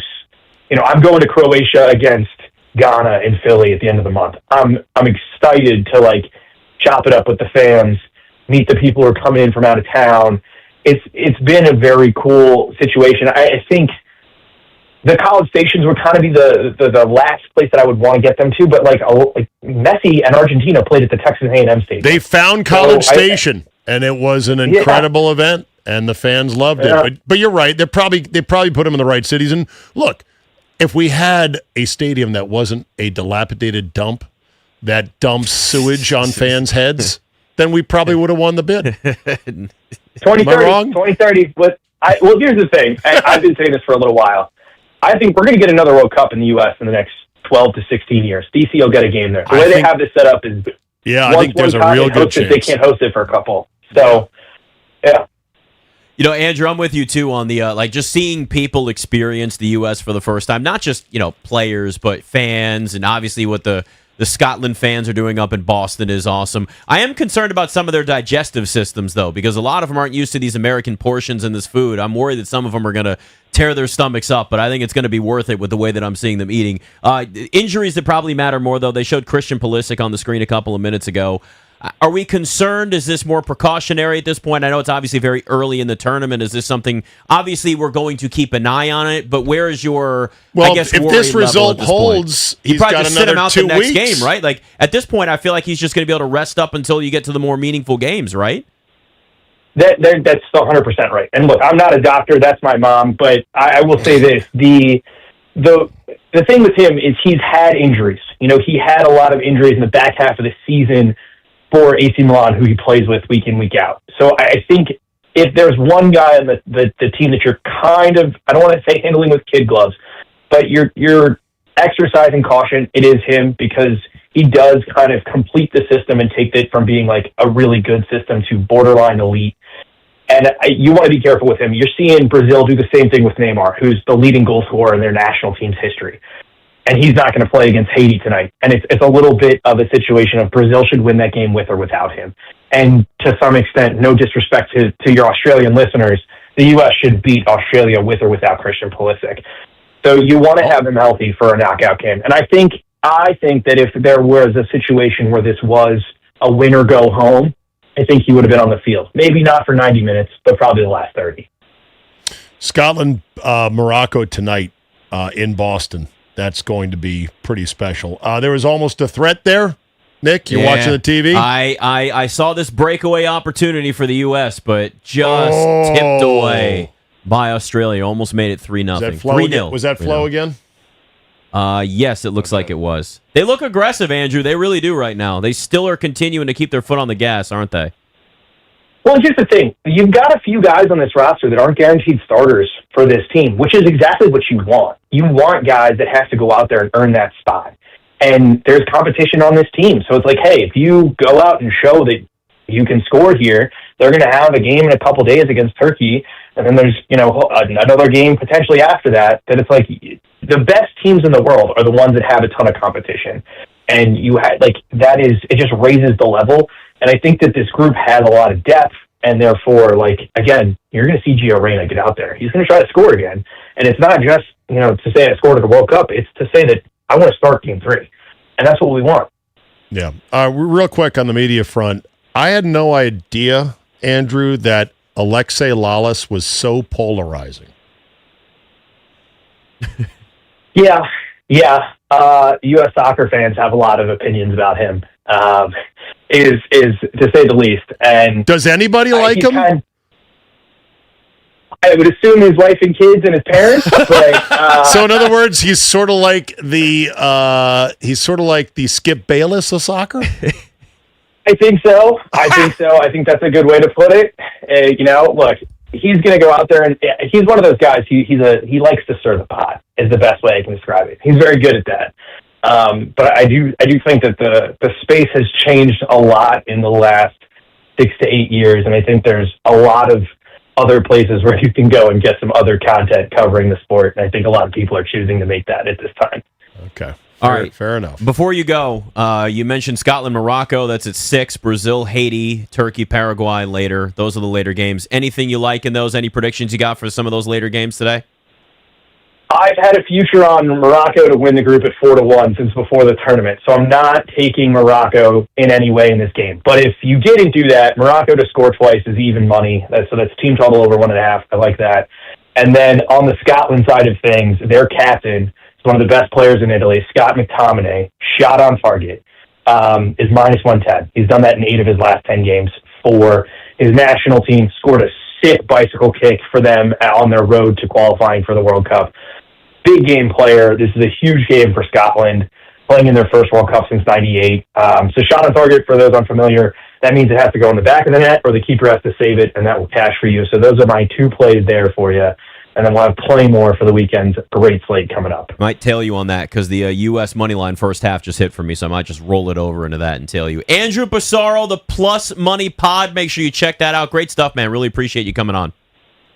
Thank you, guys. Enjoy the rest of the tournament. I thought we had a third goal, Czabe. We're so close. I know. I'm glad, by the way, that he mentioned what it takes to count as a shot on goal. Yes. Because like you said with the own goals, read the rules on soccer prop bets before you go firing money in wildly going, what do you mean I don't get credit for that? There are specific rules that apply in soccer that are a bit counterintuitive. What I love about Andrew, I've had him on a couple of times now, is that he's very much he's good at explaining the intricacies without talking down to people that don't follow soccer on a regular basis, which is good this time of year. It's how you learn more about it. And if you do want to dabble, a little sprinkle maybe perhaps in some of these games, it makes it a little bit easier. So, where are you on Alexei Lalas? I don't hate him, but I don't watch enough of what he says. Here's the thing. I don't get really mad at when other people on TV have something to say because I've said things that piss people off, and I just realize a lot of times we have opinions, and I don't get overly worked over this stuff anymore. I guess I don't know. What they're saying is Alexei Lalas was never a thing, and yet they still keep running him out 12 years later as if he's still a thing. But they don't isn't quite he kind understand of a thing it. if people are all talking about him? He's one of the greatest U.S. soccer players we've had. I know. I'm just wondering why he's so hated. I'm now going to have to listen to him more closely. I have seen social media posts saying that Zlatan, who is also on that show, Ibrahimovic, yes, that he's been at the point of ready to fight Alexei Lalas over certain points. He's like, I have had enough of this dumb ginger yank. Zlatan is the guy that will wear his emotions on his sleeve. Well, Zlatan's crazy himself. Yes. So, it's kind of a good, when you makes think for about good it, television, it'd actually right? be great. I hope they would fight. And that would be good. Steve Czabe and Nick Ashooh in for Grant and Danny on The Fan.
Just past the hour mark for the United States and Australia. The U.S. without Christian Pulisic for this one, but they have a 2-0 lead over the Socceroos of Australia. 3 other games to come up in the World Cup today. Scotland will take on Morocco just after 6 o'clock. Brazil and Haiti at 8:30, and Turkey will take on Paraguay. That could have big implications for if the United States wins the group. That'll kick off tonight at 11 o'clock. U.S. Open leaderboards driven by Golfdom of Worldwide Golf. Father's Day shopping is done at Golfdom. Buy Dad new clubs, a dozen pack of golf balls, or a $50 gift card. Swing by Golfdom today. At the top of the leaderboard is Wyndham Clark. He's done for his second round. He's at 7 under par. He leads by 4 over Xander Schauffele, Matt Fitzpatrick, Harry Higgs, and Sam Stevens. They're all at 3 under par. Rory McIlroy joins them at 3 under par as well. He's through 8 holes on his second round. In the NFL, the Titans signed defensive tackle Jeffrey Simmons to a record deal, making him the highest paid defensive tackle in NFL history.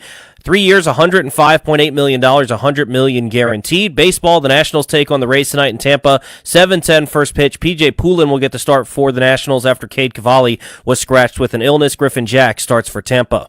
From the Crop Metcalf 5-Star Sports Desk, I'm Toby Altizer on the Fan.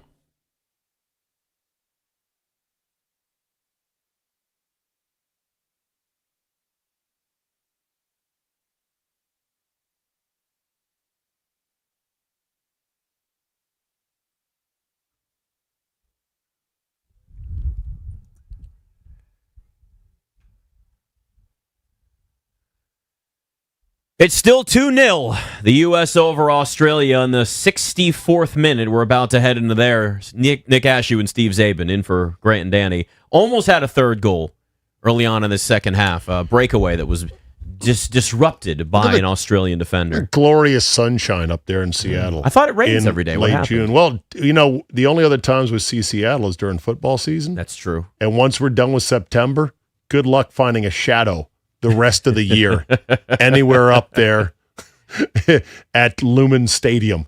But yeah, it's beautiful. Looks awesome. Actually, and of course, Czabe, it's Seattle Stadium. Okay? Oh, sorry. Come on. Sorry. Come on. Sorry. By the way, did you see the social media post of somebody who took a picture of the jars of sauce at the condiment center at the media food area that have been taped over with black tape because FIFA demands it? They've done it with the stadium seats. The seats. Gillette Stadium. They cover every single seat. It says Gillette. Little piece of tape. Little piece of tape. You got to be the tape guy for section 402 and 405. Could you imagine? Imagine the tedium of doing that. My but they God. paid somebody to do it. Well, even the Tabasco hot sauces had black tape over the labels in the media cafeteria. That is insane. Games. I will credit FIFA with this. That is an attention to detail. Now, granted, it's all because of money, but that is a real attention to detail. I just couldn't imagine having to go through the process, and I know it's a team of people, but going and just taping every little seat or every little Tabasco sauce or ketchup just because it has a logo of somebody that didn't sponsor this. Yes. It's crazy, but it's 2-0 now. You're getting farther and farther away from your 9-1 prediction, though, That's unfortunately. All right. One more thing on the World Cup, then you want to talk some NBA. There was a Japanese tourist, who took a bite into this outrageously giant piece of barbecue short rib in Texas, and he was just like, "Oh, this is so great! This is so great!" Oh man! Somebody tweeted, "The last time the Japanese were exposed to this level of American culture, they made baseball their national sport, and we now have Shohei. One can only assume that in 50 years, some of the best bull riders and barbecue pitmasters in the world will be Japanese." I love it, man. I so can't get good. enough of these videos of people that are just eating ribs for the first time, having don't understand the concept of free refills for sodas. Yeah, it blows them away. Someone else said, Argentina is in Houston. I sure hope the Argentinians are sharing notes with the locals about barbecue, because you know what? We could have an Argentinian American barbecue super barbecue hybrid. Because both countries known for their meat preparation. That would be an incredible hybrid. Honestly, do you want to start that restaurant now? Should we work on that, Czabe? Sure. An Argentinian Texas barbecue hybrid restaurant? Now, Fogo de Chão is Brazilian. Yes. I don't know how much of a difference between Argentinian and barbecue Brazilian. and Brazilian. I don't That's know a good enough to be able to question. tell you. Yeah, I don't know either. But I know it's probably good. Man, I could go to Fogo tonight. I'm hungry now. I want meat. We just need meat. What are the chances of getting some Uber meat delivery late on a Friday? I mean, it's probably possible. It might be surge pricing with, it being a holiday. Do you There's think, a possibility. Do you think Fogo de Chão delivers via Uber? I don't think so. I'm going to try. We could look it up. I'm going to try and see what the surcharge is. It would probably be a lot. Do you think Outrageous. do you think the Uber Eats driver that would come in with a big stick of meat for us? Like, would it just be on the and stick? And they bring you the green disc with the red on the green, red. I want more. Keep I don't want green more. as much as possible. Let's go. Oh, God, I'm hungry. I can't think about this anymore. All right, NBA. Yeah, we could do that. It's probably better than we talk about barbecue. So I've been saying this for a few weeks now, and it's starting to gain steam, Czabe. And for everybody that thinks that AJ Debonsa is a lock at the number 1 overall pick, we are hearing more and more now publicly. It's not just a behind-the-scenes thing. It's becoming more and more public that this team is really considering Darren Peterson at number 1 overall. I do believe that the Wizards are still very much torn at this moment, and I really do think they are considering Darren Peterson because the upside for him is astronomical with where it could be. The risk is, of course, hey, is AJ Debonsa maybe more built for the NBA as a 6'9", 6'10 wing, a little bit of a bigger body? Nobody's concerned about the cramping and what happened at Kansas. The medicals are clean with Darren Peterson. It's really just a matter of now who you like the most. I don't even care about fit. Don't tell me about what the Wizards roster looks like and what position they need. Because that'll change. That will change. Get the most talented player, the guy that you think that has the best chance at not just being an all-star, being a potential MVP, being the face of the franchise. Whoever they draft at 1, that is the face of the Wizards day 1 at that moment and moving forward. Yeah, I would love it if Utah could give us something. I would love it too. To not take Debonsa. I don't sense that's currently in the water, but the water gets very frothy from now until next Thursday. So this is when the bubbles will start coming up.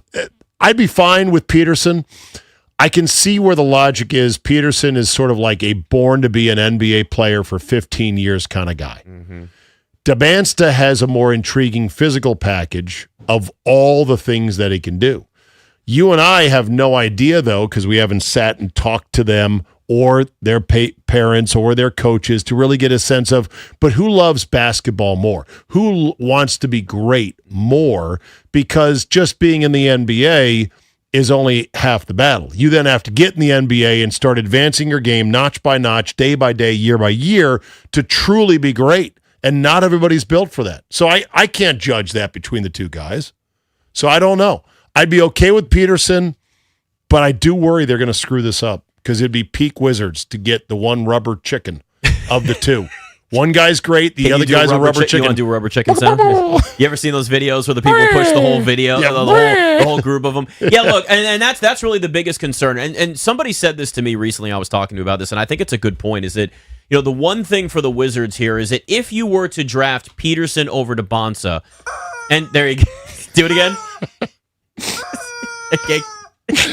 What, like, one of these guys has a good chance of being the rubber chicken. I don't want us to pick that. And if you were to take the risk, and that's what Darren Peterson turns out to be, and you pass and AJ Debonsa has a better career, then you'll never be able to live that down as an organization.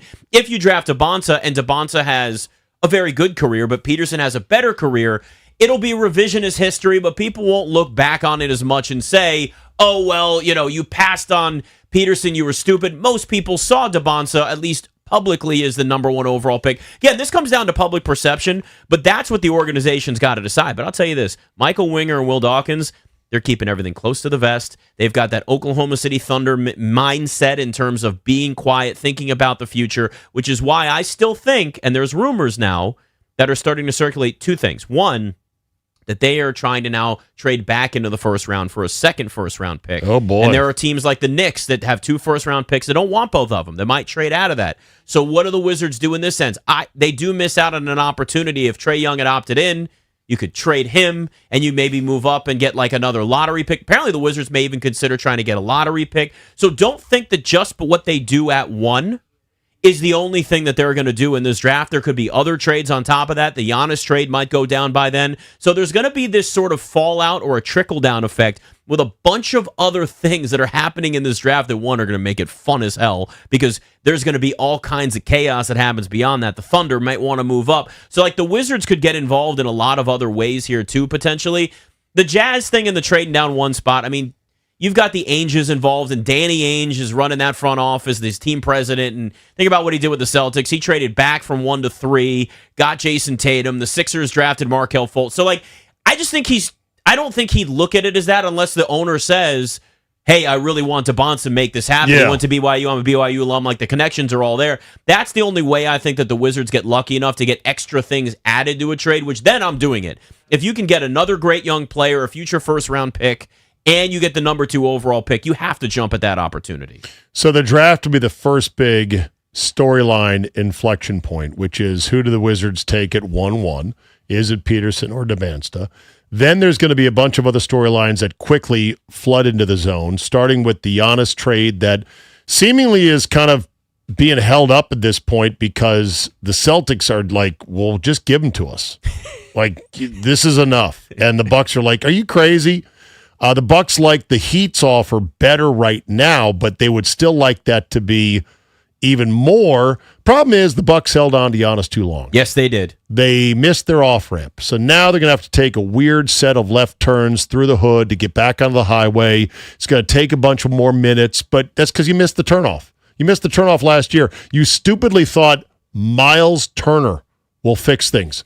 Well, now you got Giannis in a declining situation because he was hurt again this year. He's a year older, and everyone knows you got to get rid of him because you ran him right up to the end of his deal. Mm-hmm. This is the last year of his deal. So you're kind of screwed in that regard. And that's going to be a fascinating one to see where that one goes. My money would be on the Heat when it's all said and done. The Laker thing with LeBron is interesting. You know where LeBron could go to cap off his career and save face if the Lakers suddenly get fiscally conscious? And that would be the Cavaliers. Yes. Going back to the Cavaliers would be the right ceremonial exit for LeBron James at this point, but does he really want to? Then there is the whole situation about OKC in the second apron. The OKC Thunder are going to get very expensive quick with some of their young guys. So what do? Do they get out of that early? Do they move some of the guys they've got that are on the verge of getting a new deal, like Chet Holmgren, Jalen Williams? Interesting.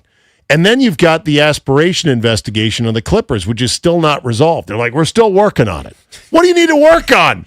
Pablo Torre had the whole story dead to rights. From the beginning. Watch his 6 podcasts on it and then make a call, Adam Silver. It's just that. And then, if Kawhi gets what if Kawhi gets traded during the draft? I mean, that's another one. There's Kawhi, and I know his stock is low, but Ja Morant is another one that could be on the move. The Heat were said to be, interested in him. And again, I know his stock is low, but if you can kind of rehab his image, help him, he needs to be in a place where he's going to be really taught how to grow up. Yeah. So there is a lot beyond just the top of the draft that could bring a lot of different movement throughout this draft where teams are trying to move picks around because it's also a really deep draft. And I think that's the other thing to keep in mind with this, too.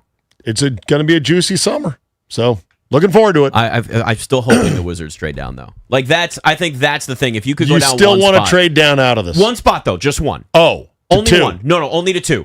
Oh, only sure. to 2 to sure, get more. Sure, That's it. No, sure. nothing beyond that. My God. Could you imagine if they traded to 5 or 6 after all of this tanking and everything? And no. I guess again, the report is they need a Godfather offer to trade down, but they are not letting anybody know what they're doing. They're not tipping their hat at all, and I think that's really, really important for this, and I think it's smart. By the way, right now the poly market odds advance to 87%. Yeah. So it's back up high again. He's still the favorite, and again, I wouldn't be surprised if he's the pick that's at number 1 when it's all said and done. But they are seriously considering. And poly market is not a crystal ball, people. It's just a consensus of idiots. So keep that in mind. Aren't we all? Still 2-0, the U.S. over Australia. We are in the 76th minute. Nick Ashooh and Steve Czabe in for the guys here on the Fan.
Steve Czabe and Nick Ashooh in for Grant Danny. Still 2-0 in the 82nd minute. U.S. over Australia. Those 2 goals in the first half. A little quieter as Wes came in during the break, though, and said, because, we can only see so much as we're doing this show. Said Australia got a little momentum.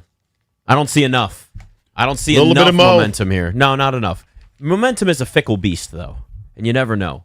But this would be great for the U.S. to win this game, automatically move on, and you can kind of rest some guys in that third game and get Christian Pulisic back when the games matter a little bit more, too. But you could lose the Turkey match and not win the group, which then affects where you go. That's fair. Is there an absolute advantage in winning your group? Undeniable? Or does it depend on the draw? I think the answer is there's no absolute advantage because some other group may have a strong team that just didn't quite play well in groups, and therefore they came out as the second-place team, and now you caught them. It's always dangerous to play the, try to choose your matchup game. How often we've seen this, the NBA playoffs late in the season, it's the last day, and it's we want the 5th seed and not the 4th seed or whatever, and it's then that becomes very, very dangerous. Yeah. So that is true. You know what? I did something the other day, or actually the last 2 weeks now. I've picked up pickleball. I've become that guy, Czabe. Oh no, Nick. I did not want to, and I started playing it, and I went, "Oh my god, this is fun." Nick, I've joined the cult. Nick, listen, I'm embarrassed. Listen, you're only 40 years old. Yeah, you're 40. Yeah, you're a man. You're 40. You're Mike Gundy age. You're Good athletic. reference. You're in great shape. I'm a man. I'm 40. I'm a man. I'm 40. You're athletic. You're in great shape. Of all people. First of all, no one should be playing outdoor ping pong. It's the worst. It is outdoor ping pong. Nobody should. Whoever invented this game of slow tennis should be banished to an island somewhere. It is so popular now, though. It is. I don't know if it's a bubble. Fine. I'm okay with the fact that it might be down the road. Well, there was I saw fun. Sure, it's fun. It's good cardio though, man. Sure is. So it's a good way to rupture your Achilles too. Even though it doesn't exhaust you because you don't run as far as in tennis, the short bursts and the leaning and the lunging is as bad for older tendons and ligaments and body parts as tennis. My main objection to pickleball, and there are multiple, but my main objection is just play tennis. Yeah. The whole concept of pickleball, and I've talked to guys who are pickleball fanatics, they say, yeah, but you get older like you are, Czabe, almost 60. You're not going to want to play tennis. Your elbow's going to be cranky. You don't want to run as far. It's hard on your knees. And I'm like, have you not ever seen old man tennis at a club? It happens.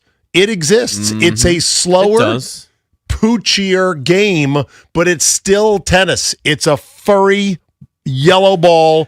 It's a racket with strings. Actually, I'm glad you said that. It's yellow and not green, right? A tennis ball. I've gotten into this argument with people. Yes. So if you Who says green? This is a debate on social media that has been around, and I have tried. So my wife and I see colors differently. Yes. And I'm like, it's technically like a yellowish green. But there is a heated debate that has lived on forever with what tennis balls are versus official.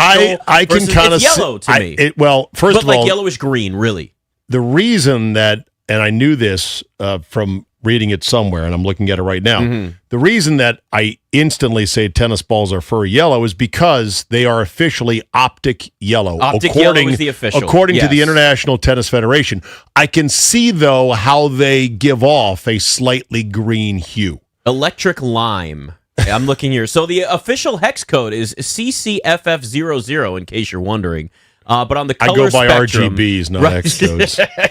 The official is described as electric lime or fluorescent yellow-green. And that's the thing. In the end, it's both. Right. But color aside, here's the thing. When you strike a tennis ball just right, when you really pop it, and it makes that sound and feel off your racket. I know. And it whistles down the line and hits the tape. It feels good. Yes. There is nothing in pickleball that gives you that feel. Actually, it is all a hollow. I kind of like the sound. I've seen high-level professional pickleball. Oh, and man. The ball moves fast. I get it.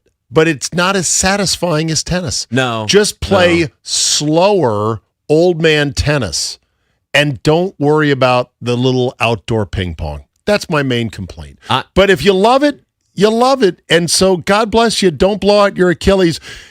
I have seen, though, a number of pickleball places that are up for sale for pennies on the dollar. Like there was some pickleball place in Houston, Texas that's up for sale. And somebody remarked, yeah, hard to believe you don't want to sit in 106-degree heat playing pickleball in the middle of a Houston summer. Shocker. Yeah, it's so we have a court in our neighborhood, so it's easy. And like one of my friends created a pickleball club for the neighborhood, but he's like hardcore, knows all the rules. Like, he's giving, all right, watch this documentary on it, learn this, do this. But I'm like, listen, watch the documentary. I'm telling you, of the old dude in Seattle, right? Is the guy in Washington that invented it in his yard? Yeah. No, I saw that on ESPN. This is the one about like pro pickleballs, the PPA or I don't know, whatever that league is. But it like follows the athletes and all the intricacies and the drama. And you start watching, you're like, oh wow, this is like, there's a lot that I didn't know about this. Here's the other thing that I really don't like: the whole you can't go in the kitchen nonsense. In tennis, there are no rules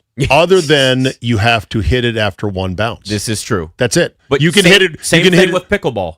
Well, the first return is a bounce, and then after that, it's free game. I know, but my point is the whole you can't go in here. In tennis, you're not restricted in where you go. You go where you think you can go at any time you want. You charge the net to try to play a serve and volley game. Okay. You better hope your opponent doesn't have good ground strokes that can go down the line and beat your ass. It's a strategy. Are you a tennis player? Do you play tennis? I played tennis as a kid. Okay, I think I remember and that. I loved tennis watching it in the Bjorn Borg, Jimmy Connors, John McEnroe era. Yeah. I would, as a kid, 12 years old, sit crisscross applesauce in front of the TV around July 4th for Wimbledon to watch entire 5-set matches involving Borg and Connors. And I hated Borg. Yeah. Hated him because he was just such a calm, Swedish tactician. And he would never get flustered. And he was so good. I'm like, F Bjorn Borg. Screw him. I feel like we could get you into the cult of pickleball. Of pickleball. No, because I've played it. You have played it. I've played it at the urging of a guy who was a pickleball fanatic. All right. And it's cemented in my mind why I know it's not for me. But if you like it, God bless you. I didn't think I would. So you're into it for how long? Have you bought a paddle yet? Somebody gifted. So here's how it started. We were gifted a set of paddles and balls, and we're like, you were gifted a set by a couple who are exiting the sport. No, this was a fresh set. In a box and everything. It was brand new. Oh, it was? Okay, so they weren't like, it was from my mother-in-law. They weren't she was like, you guys should try this. And I'm like, okay. So my wife and I kind of sat in her for a while, and it was a few weekends ago. We were out downtown Annapolis or whatever. She looks at me. She goes, I have an idea. And you never know what that's going to mean. You're like, oh, God, what's this going to be? And she goes, woman with an idea. Look out. And she goes, I think we should start playing pickleball. And I went, you know what? I'm down. Let's give it a shot. Go. Because I knew there's like this club in the neighborhood starting, and it's nothing big, but it's just like go out there. And I'm like, you know what? I want something. It's nice out. I mean, it's not getting dark till 9 o'clock at night. There's not sports on at night now. Like, there's not much. There's baseball. You can watch the Nats sometimes. But I'm like, we went out there and tried it the first time, literally last week. Last night was the second night I have ever played it. And I don't love it like I'll do it forever, but I'm into it enough where I'm the type of person, if I'm going to try something, I've got to do it. Like when I learned how to snowboard, I was the guy that would fall, bust his ass, get back up, and was like, I'm going to learn this. I'm going to do it. So now pickleball has become that. I'm laser focused. I'm going to watch. I'm following Instagram accounts that teach you all these tactics and tricks. And I'm like, I'm going to lean in and I'm going to at least see if I can be okay. I'll never try and do it competitively. I don't care. I'm not. But I've just gotten to the point where I go, okay, I understand why people like it. And you, listen, it's a good workout. The cardio is there, but you're right. I don't want to get to the point where I'm coming in here one day and I'm in a walking boot and you and I are doing a show and I'm like, yeah, Czabe, I ruptured my Achilles or I sprained my ankle or whatever. I'd rather sprain an ankle. And it was pickleball. Because then I know what you're going to be. You're going to be the guy that goes, I told you so. And then, I mean, what am I going to say? I'll have no response to that whatsoever. Yeah. So, The whole thing is fascinating. I played golf at Congressional once with a guy who actually won a doubles title at the U.S. Open in tennis back in the 80s. And I can't should have remembered his name. He served on the United States Tennis Association, the USTA, for a number of years. And pickleball's been around, I don't want to say forever, but it's been around a long time. Yeah. It's just now become this phenomenon. And he said he remembers when he was at the USTA, they were discussing whether or not they should buy the concept of pickleball, buy the whole thing. Like, how do you there's intellectual property and rights and copyrights and trademarks and the patents. actual game was trademarked. They could buy the game. Sense. They could buy the game. And he said at the time they turned it down in part because the tennis community looked down their nose at pickleball as like, what is this? And this was when tennis was starting to flail a bit in the late 80s, early 90s in terms of people actually playing the sport. And he says he wishes he could have convinced them in retrospect to buy it. Not just because it's popular now, but it's tennis adjacent. Yeah. So you could get some people Flag to convert. football to get people to love the game of football more. You're seeing that. Right. But I said, so do you play pickleball? And he's like, no. Even though he's long past his competitive days playing tennis. But yeah, it's interesting. Careful out there. That's all I'm going to say. I will be careful. You're not running great distances. No. You don't think you're exerting yourself. One wrong step, one wrong lunge. It's the step. Snap, crackle, pop. I don't want. Speaking of snap, crackle, pop, it looks like the ref is cramping up right now in the Australia USA game. Yeah, he's got Look at Bulligan doing his job. He's got what's that? Bulligan. Yeah. Doing his job. There you go. And by the way, not Bulligan. Ballaghan. You're close. Ballaghan's Close, helping him stretch out his cramp. Yeah, he's doing a little calf stretch. We're gonna have like 20 minutes of extra time here. Oh my God, we're already in the 94th minute, and this is just going to be endless amounts of stoppage time. Also, I gotta say, this referee's dreamy. Like, I don't go that way, but that's fine if you do. All more power to you, Pride Month and all. But look, this referee is a good-looking dude. He's fit. He's handsome. I mean, come on, man. You going to give him a follow on Instagram? See a little more? Yeah. Look, tell me he's not the dreamiest referee in soccer you've ever seen. I think it was chest day for him, too. Yeah. Steve Czabe and Nick Ashooh in for Grant and Danny.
This update is brought to you by Reynolds and Power Home Team Keller Williams Realty. The United States is on to the knockout round. They beat Australia today 2-0. No Christian Pulisic, but no problem for the United States. They have one final group play game. Next Thursday, they'll play Turkey.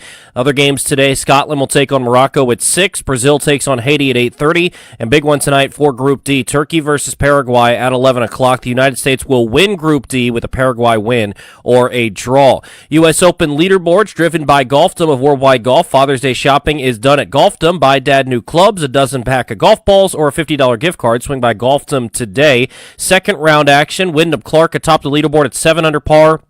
Several players at 3 under par, including Xander Schauffele and Rory McIlroy. Just a total of 14 players under par. Nats take on the Rays tonight in Tampa. 7:10 first pitch. Can hear the game right here on 106.7 The Fan.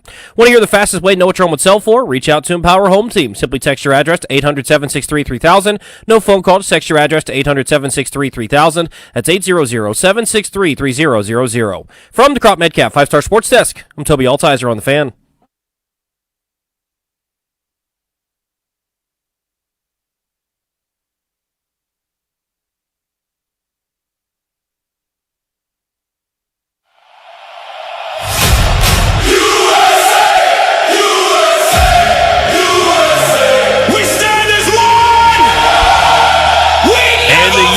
Advances to the knockout round. It is over. Steve Czabe, Nick Ashooh in for Grant Danny. 2-0 is the final. The U.S. beats Australia, and they're already going to move on to the knockout round, and they can kind of rest some guys for that third game, if you need to, kind of strategize, look at things a little bit more long-term. 35-1 to win the World Cup. I'm just saying. So you predicted 2-0, didn't you? I did predict 2-0, Nice, by the way. So I would like some love on that, please. You predicted it? Yeah, exactly. Yes. You also hammered the first half money line on Team USA. Yes. Winner, chicken dinner. That's right. And you're really thinking hard about that 35-1. You better grab it because it could be down to 28. I'm not actually betting them to win the World Cup. Why not? Not? Go that crazy. I don't think they're not going to win the Just World Cup. dabble. All right, maybe. Will you stop tempting me? PJ, make him stop. Make him stop. You know how the PJ and I have done a lot of betting shows together. You can't sometimes you can. Peach, do you have anything else that you like later tonight? I did bet the You'll never hit a long shot if you don't play you can't, a long shot. I know. I have used that phrase with people quite a bit. I did bet the over on Turkey 1.5 goals against Paraguay later. I did do that. What were the Knicks prior to the playoffs to win it all? That was a pretty good number. If I'm not mistaken. Remember what it was before. I think they were like 11-1. 11-1, I think. Yeah. I did. Pretty good number. I did have a ticket for the Knicks beating the Thunder in the finals. That was like, I don't remember what it was at the time that I bet it, but it was pretty significant. But obviously it was only halfwly there. So do you know the gambler hotline number by heart? Yeah, will you calm down? I did 1-800-GAMBLER. PJ, it's very simple. First off, you can understand this with still doing it responsibly. Thank you very much, as everybody should. Please bet responsibly at all times. Listen, sometimes you like to just maybe dabble in some of these games. It makes the World Cup a little more fun. U.S. is still 35-1. Okay, thank you. See, I know Peach is on my side here. Meanwhile, Wes is over there like, whatever. Hey, why don't you focus on getting our guests on the show in time? How about that, Wes? Yeah. Hey, I thank Come you. at me, bro. Showed up. Come at me, bro. You showed up at 1:30. Shout out to Kevin Shea. I know he's listening. Richie Renneberg is the tennis champion who plays at Congressional. Thank you, told me Sheehan. the story about the USTA and buying pickleball. There you go. There you go. So we got that. Very nicely done. I got something here if you got a second. I Dude, don't know we what's have planned more than for a here. second. Don't you worry. Okay, just checking on that. And because you said that PJ is a great college football guy because he went to Alabama. Did you know somebody has compared, PJ, all of the World Cup nations to college football teams? Hang on, get PJ on a headphone. PJ, get your headphones on because this is the mashup, the collab that is right up your alley, Mr. College Football, okay? All right, he's getting headphones. Why don't you guys both have headphones back there? PJ's a professional. I know Wes is a problem always, but PJ is a professional. I've learned the people in that tank there at this joint, they give two bleeps about what's going on in this tank. They're there to push the buttons for the brakes when they need to. Otherwise, they don't give a bleep. Yeah, Wes. We love you, Wes. I'm just kidding. So So I'm going to make these comps, and you tell me if they ring true. Okay. You ready? Yep. Italy equals Alabama, a legendary blue blood that has won championships across multiple generations, including this century. Although Italy is in a down spot, having missed the last 2 of these. I kind of think Bama's more Brazil, I would say, Okay. over Italy. Brazil is Southern Cal. Iconic history, elite uniforms, unmatched swagger, but hasn't won the big one in over 20 years. I feel like I'd flip those two. I agree. I would think flip those. Italy's more USC. USC would Bama's be more Italy. Brazil. Bama's more Brazil. That's where I would go. Because Bama's at least still been in like the college football playoff. Like it's not Bama has Italy's missed the world. Like they're missing the World Cup. That's far worse than anything Alabama's dealt with under Kalen They're Moore. the cheaters of the World Cup. Okay, listen, Ohio State, hush yourself. Hold on. Turn your I'm mic going off. to let you guys guess. Argentina. Who does this guy on Twitter think Argentina is in college football? Argentina might be Ohio State, actually. They're Georgia. Okay. That would One of the make sense, yeah. top boss right now, backed by an elite historical tradition. Germany. Who's Germany? Ohio State. A relentless machine that wins titles across multiple decades and enters every single year as a favorite. Okay? Yep. All right. Belgium. Auburn. Capable of elite but chaotic peaks and big valleys when they struggle. I think that's a good one. Okay. Mexico equals Tennessee. Good enough to consistently make the postseason and or the knockout stage, but usually bows out early once they get there. It's a good one. England equals Texas. Always been burdened with a massive media hype, but historically tends to underdeliver when it matters most. I think that's great because Texas is now a force when they were a sort of languishing force based on their resume, which England was in soccer, a languishing force that's like, what is wrong with English soccer? Yeah. Well, they're here now. Yeah. England is here now like Texas is here now. It's a good one. France, Michigan. LSU. Okay. Boasting incredible modern success and talent and elite players, but prone to baffling, chaotic down years. That's pretty good. Japan equals Iowa. Disciplined, stingy, and incredibly difficult to beat, but haven't been a true threat to win it all ever, basically. Netherlands equals Florida. Ole Miss. Oh. I knew it'd be an SEC. Yeah. Yeah. Knew it would be. Incredible color scheme and elite branding. I gotta get this bigger so I can read it, for God's sakes. Sorry, hold on a second. My eyes are starting to cross, trying to go like squint at them. But yeah, they say that they usually, don't do much in the postseason. Okay. All right, let me continue on through this. There's on. more? They went serious with this list. Oh, yeah. That's really good. Have you seen the college basketball version, Czabe, of this? Hold on a second. All right, now I've got it blown up here, okay? I've not seen the college basketball. Portugal, Oregon, flashy, highly talented, always in the national conversation, but still chasing that elusive first championship. Okay? All right. Spain. You've said Team this. up north.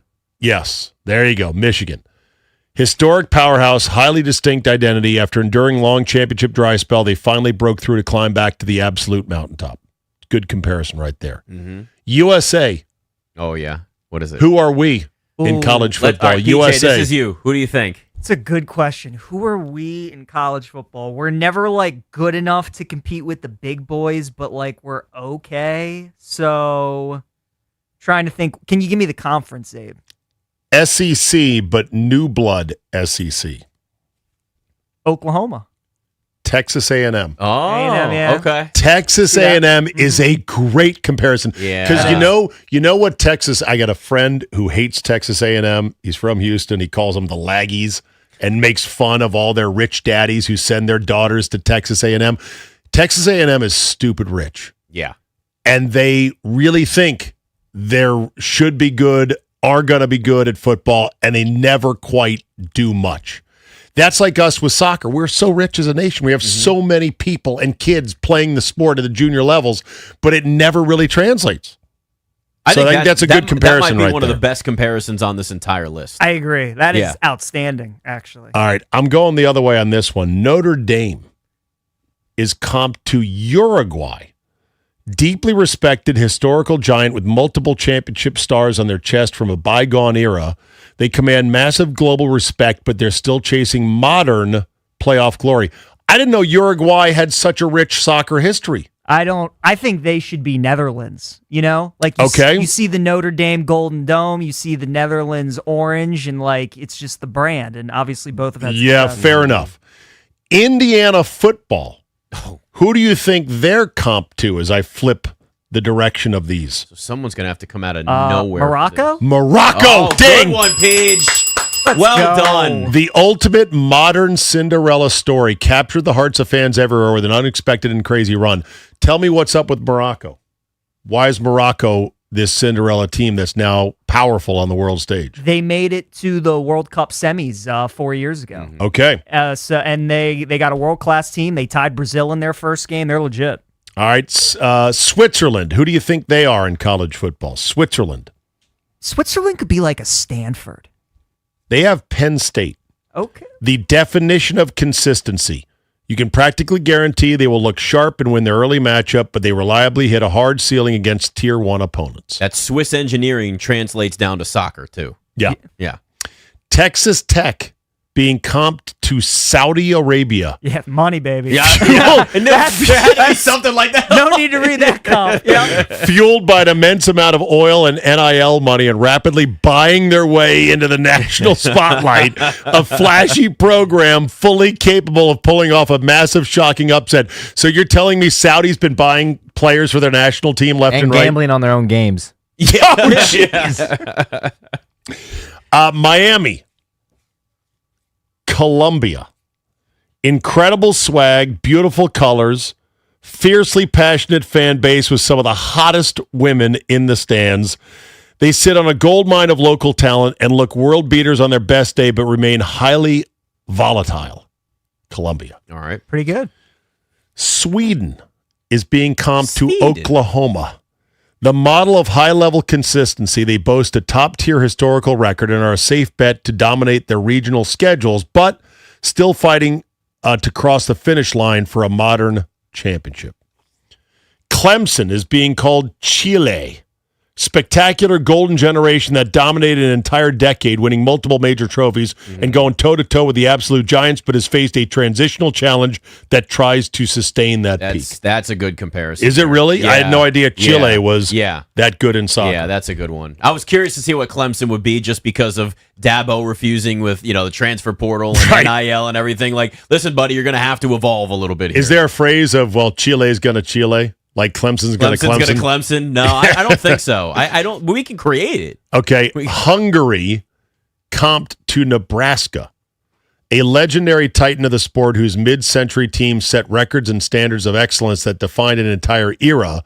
Though they've spent decades trying to climb back their passionate backing, it remains undeniable. And then finally, Nigeria is comped to Florida. Famous for immense natural talent pools, blazing speed, unmatched level of confidence swagger when they're rolling. Most of their success came in the 90s and in the 2000s. No Maryland football comparison? Oh, that sucks. So there's a college basketball one as well? There is. There has to Oh, be. so my good. God. Do you think that how many do you think would be like similar, Peach, in terms of like the football program and the basketball program and compared to like just the same bullet points if you were to describe them? Yeah, the basketball one was pretty good. I got to tell you, though, that college football one was solid. That was really That good. was That hit. really Yeah. good. Especially Yeah. with the descriptions and, some of those are just spot on. Well, that's the thing about both college football and the World Cup is that you could be a team or a nation that is almost burdened by your past. Yes. Where it's like, we were good. Like Nebraska has been banging their heads against the Cornstalks forever now because they're like, we used to dominate this sport. and you have to pull them aside and put your arm around Nebraska and go, buddy, sports changed a lot. Like, yeah, you had your day where you could run the wishbone and you could dominate because there wasn't passing. There wasn't, prep schools that would get quarterbacks ready to be pro quarterbacks at 18 years old. And you're never going to get back to that. No. Okay, well, let's modernize. All right, where are you going to recruit from? Mm-hmm.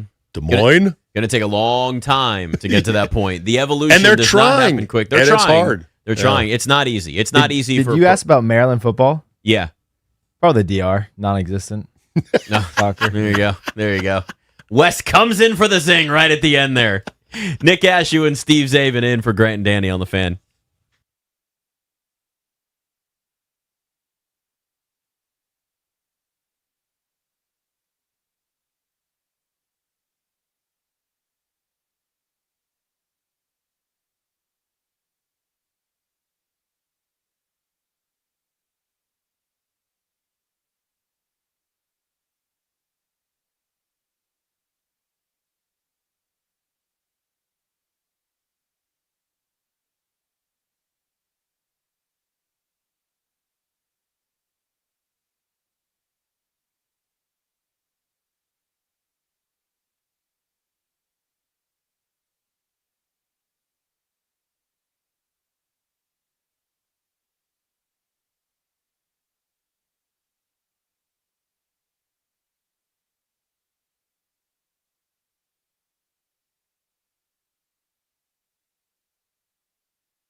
This update is brought to you by Foley Mechanical, proudly installing Amana. United States is on to the knockout round as they beat Australia 2-0. No Christian Pulisic today dealing with a left calf injury, but no problem for the United States. They're going to play Turkey to round out group play next Thursday. 3 more games on the docket. Scotland will take on Morocco at 6 o'clock. Brazil takes on Haiti tonight at 8:30, and then Turkey will take on Paraguay at 11. United States will win Group D with a Paraguay win or a draw. U.S. Open leaderboard. It's driven by Golfdom of Worldwide Golf. Father's Day shopping is done at Golfdom. Buy Dad new clubs, a dozen pack of golf balls, or a $50 gift card. Swing by Golfdom today. Atop the leaderboard still sits Wyndham Clark.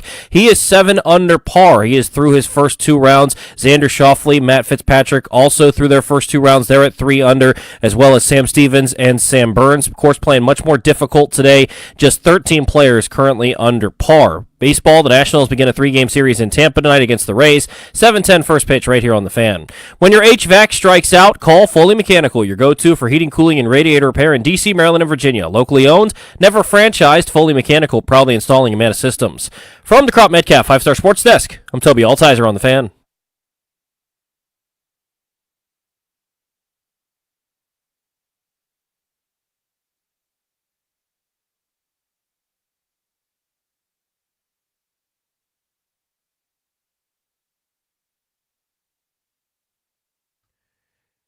Steve Czabe, Nick Ashooh in for Grant Danny. The U.S. advancing to the knockout round. 2-0 win. Nil. Make sure you always say nil, Czabe, over Australia earlier. An own goal was the first goal of the game. Technically, 2 Australian legs caused both of the goals for the U.S. The first one was an own goal. The second one was what looked to be an offside that was not offside because he had an Australian leg from a defender sticking out just long enough to give him that space, and the blue wall on the line said, 2-0 was your final. Beep, boop, boop, boop, beep, beep, beep. VAR says goal. I like that you've at least shifted to like being okay with VAR. It's like I feel like this is the common ground for anti-replay people. Letting the robots do it in a way that's more efficient seems to be working. Well, because the thing about offsides in soccer is that even though you've got linesmen, that's their only job, they're not always in the exact right position. Mm-hmm. There's a lot of guesswork to it, and there's a lot of subtlety. I still don't like it in hockey where goals get wiped out because, his skate was a little bit offsides. I'd rather the mistake just stand and let people bitch about the mistake than to stop everything. Because what happens with replay of all kinds is it undoes a wonderful moment, and it will also make you wait. It ruins the good moments that you know are good. Touchdown, because it has to be reviewed. I get it. I get it. So it takes all the spontaneity and the joy out of sports in the moment, but there are people that really believe getting it right is the most important thing. And I'm here to say it's overrated getting it right. Yeah, you say that until your team loses by a bad call that you get the last 2 minutes. What if my team wins by a bad call? Okay, but what if they lose? I'd rather have it right. What about all the bad calls that are judgment calls, pass interference, holding? Okay, then this is what AI is going to help us with. It's going to cure diseases, and it's going to have a perfect answer to what pass interference is. I'm not anti-AI. Oh, I know you. You're very listen. Are you very tech savvy. Are you anti-AI? No, not at all. I use AI for everything. Right. Yeah. I'm anti-slop for sure. Well, yeah, but that's different. Right. Well, so I know, but YouTube's becoming anti-slop. Thankfully, get rid of all that junk.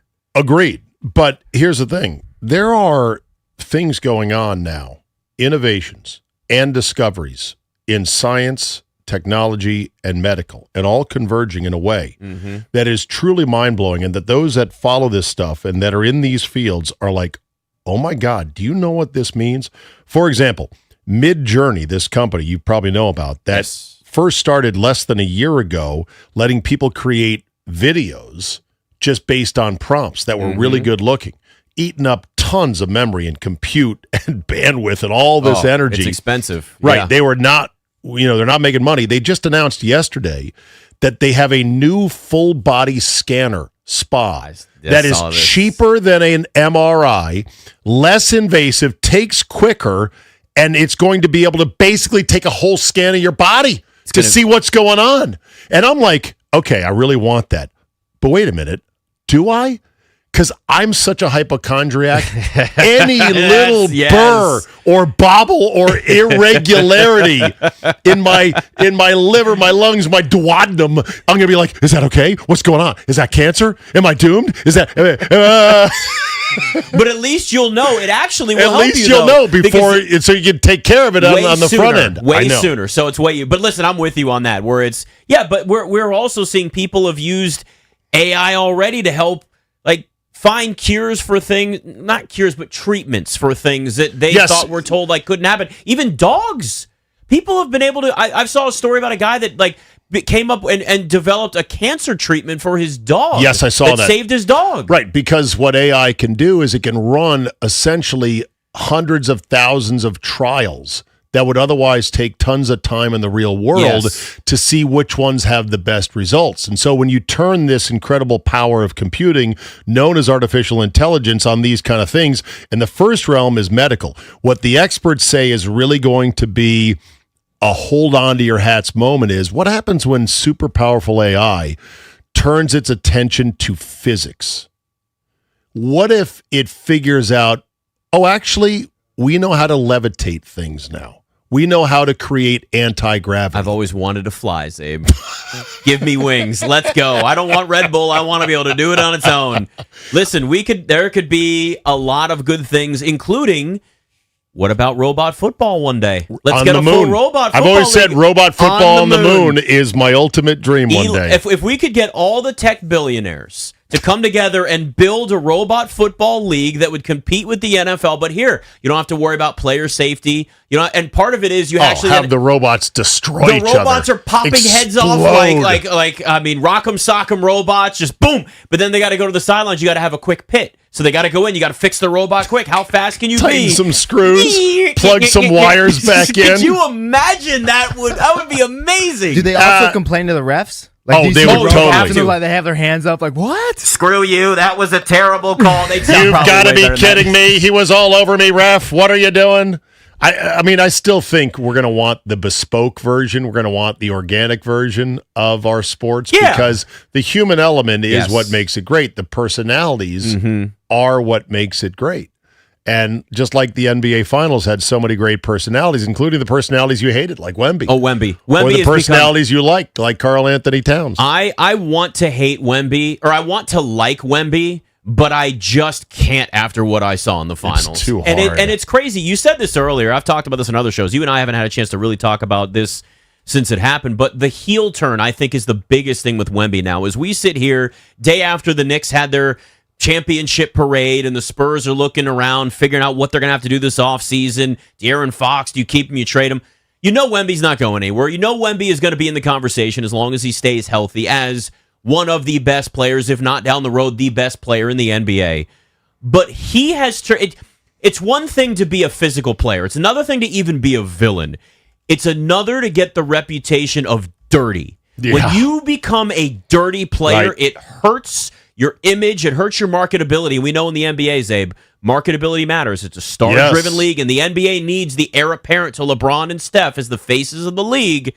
And Wemby is a guy that checks all those boxes, but you don't want to check the dirty player box because the minute you have that, you're going to lose all leverage with that, and it's really going to haunt him for now. I thought the most underplayed dirty attempt by Wemby was when he kind of tried to stomp OG's knee. Oh my God! I mean, that is the most unnatural move I've ever seen. Legs, that's all. He just was. He was trying to get in a great defensive. I mean, come on. Oh really? By doing this, stomp your knee.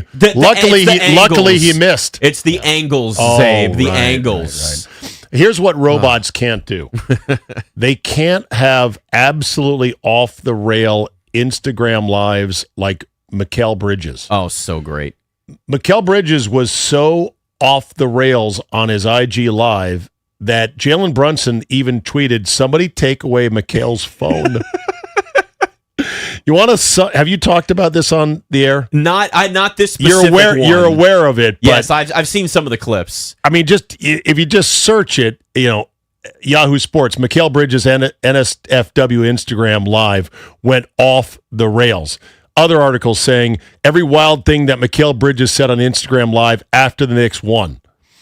somebody was like, bullet pointing it. I'm trying to find the tweet where it bullet pointed it, but he took aim at Becky Hammond, who was on the set of one of the pregame shows saying that Brunson's too short to be a true star and that they need a 1A guy.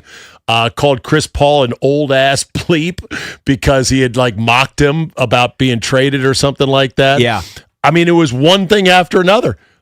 Mikal Bridges was on a freaking heater on Instagram. He brought tequila to the parade, too. I mean, he kept it going. I mean, listen, we all remember when Ovi and the Caps celebrated and all of the places they celebrated when they won the Stanley Cup, and everybody loved it. Yes. This is one of my favorite things. But this was like him spilling a lot of things. Yes, it was. This is how do the players celebrate after they win? Because they're most likely going on benders. They're just finally we've done it. And there's always one or two guys that are just like, maybe, okay, hold on. That's enough. Mikal Bridges just unloaded everything that you could tell he's been wanting to unload the entire season. Here's a couple. Bridges on Brunson. Build that little big-headed ass a statue, bro. He know what she said. It fueled him about the Becky Hammond comments. Victor Wembanyama. He says Bridges talking about Jeremy Sochan coming in the game at the last second to guard Wemby was peak comedy. Sochan was on the Spurs earlier this year. He was. And got traded, and he was trying to agitate Wemby the whole time. He was guaranteed a ring in those finals, which was really funny. He called Karl Anthony Towns a Bigfoot-ass bleep. And I'm like, I'm so glad he said that because at one point during the finals, I'm like, is anyone stopping to look at how huge Karl Anthony Towns' feet are? He always They're looks lumbering. ginormous clompers. All these guys have big shoes and big feet. His are monstrous clompers. And it didn't help that he was wearing orange shoes, so they really stood out. Karl Anthony Towns, when he plays basketball, looks like he shouldn't be able to play basketball. The way that he moves, it's so lumbering. He believes that Ariel Huckporty lied on his birth certificate. I was going to say Ariel, but Ariel about damn 35. And he's not his age, but I guess he's a young guy. So the best is that now he's getting into the conspiracy theories. Right. Now it's it's Mikal Bridges just essentially unloading all of the stuff that people say on social media. He's just listing it all. About Dolan, their owner, he said, James Dolan, you don't think he's a savage, bro? 10 weeks, he brought 10 of us in and said, don't have sex. Lock in. That is bleep as savage, he says. So I guess Dolan told the players, don't have sex for 10 weeks till the playoffs are over. There was there was a meeting right at the end where he just was like, lock in and fully commit to this. Yeah. Which I don't know if that's a good strategy. I feel like you'd be distracted. Bridges admitted that Lost by Coldplay is one of his favorite songs. He says, come on, bro, you can't tell me that's not a banger. I'm about to play this S right now. I might shed a tear, no cap. It's great.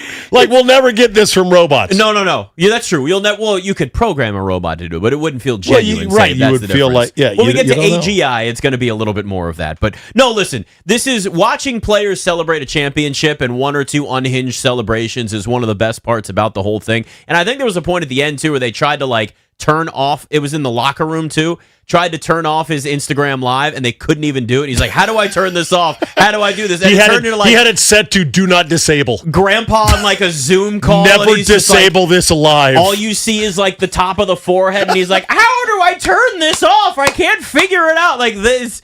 It's brilliant. It is so good. And it's just because at that point, everybody's just unleashed everything. They've uncorked not just the champagne, but all of their emotion or frustration or anybody they want to call out. They're all drinking. And it's just pure, authentic entertainment. And I love all of it. That said, he was not worth 5 number ones. No, he was not worth 5 number ones. And he's very inconsistent. But, man, when he caught fire against the Hawks, that really ignited their run. When he's shooting consistently, and that defense is locked in, that's what they wanted from him. But now teams are just trading too many picks for players. I mean, the Mikal Bridges trade was the example of way too many first-round picks for, a 3 or number 4 option on a team for the most part. Good player, just not that good. Steve Czabe, Nick Ashooh, in for Grant and Danny on The Fan.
Nick Ashooh, Steve Czabe in for Grant and Danny on the Fan.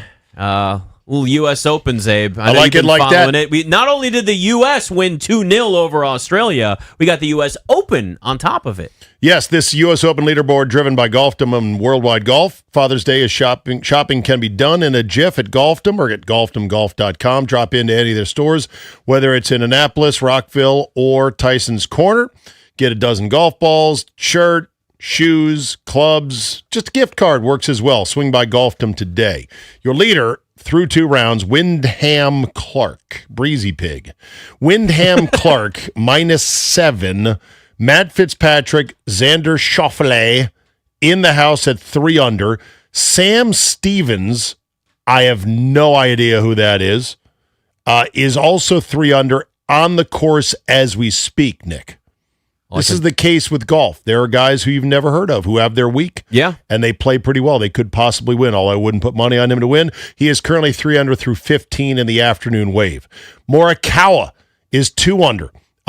He is in for the 36 holes, so he is good to go on that. Sam Burns, 2 under, still on the golf course today. Justin Thomas having himself a tournament, -1. He is T7 in the clubhouse after 2 rounds. Ludwig Oberg is still out there through 12 today, 1 under. Tommy Fleetwood is the same, 1 under through 12, playing with the Swede. Those 2 guys were some pre-tournament favorites right there. Harry Higgs had it rolling for a while there, but has given a few back. He is 1 under, about to finish his round on 18. Who are some of the names? Rory McIlroy is out there now, even par, through 12 in his second round. And where did our boy Scheffler finish up? He is done at 1 over. No, he's not done. He's 1 over through 10 today. So there you go. For full, complete golf fun tomorrow and on Sunday, tune in to Game Day Garage in our collab with the Capital Golf Gang, my weekly podcast, sponsored by Golfdom. We're going to be on Nick's wonderful platform, Game Day Garage. Search for it on YouTube and just search Game Day Garage, where we will be your second screen. We had a great time for the Masters where we were just me and the guys talking about what we're watching. Put it on your phone or your iPad, mix the volume levels as you see fit, interact with us socially, ask us questions. We did not do it for the PGA only because I was out of town for my weekly annual golf tournament in Pinehurst. But I'm looking forward to the U.S. Open. We start at 5 o'clock Saturday, 5 o'clock Sunday, because the last tee time, the leaders tee off at 2:30. And that means 5-hour round, 7:30 plus finish. So that gives us a good 2.5, 3 hours of commentary on the back nine. So we'll look forward to seeing you there on the old stream. Can't wait. You guys, I know, had fun last time. It was wildly entertaining. And one thing I will say about this is you and everybody else at the Capital Golf Gang, you make golf fun. You make it fun for people that maybe don't understand. Because you're not a big golfer, but you were laughing at us you cutting guys it are up. So funny.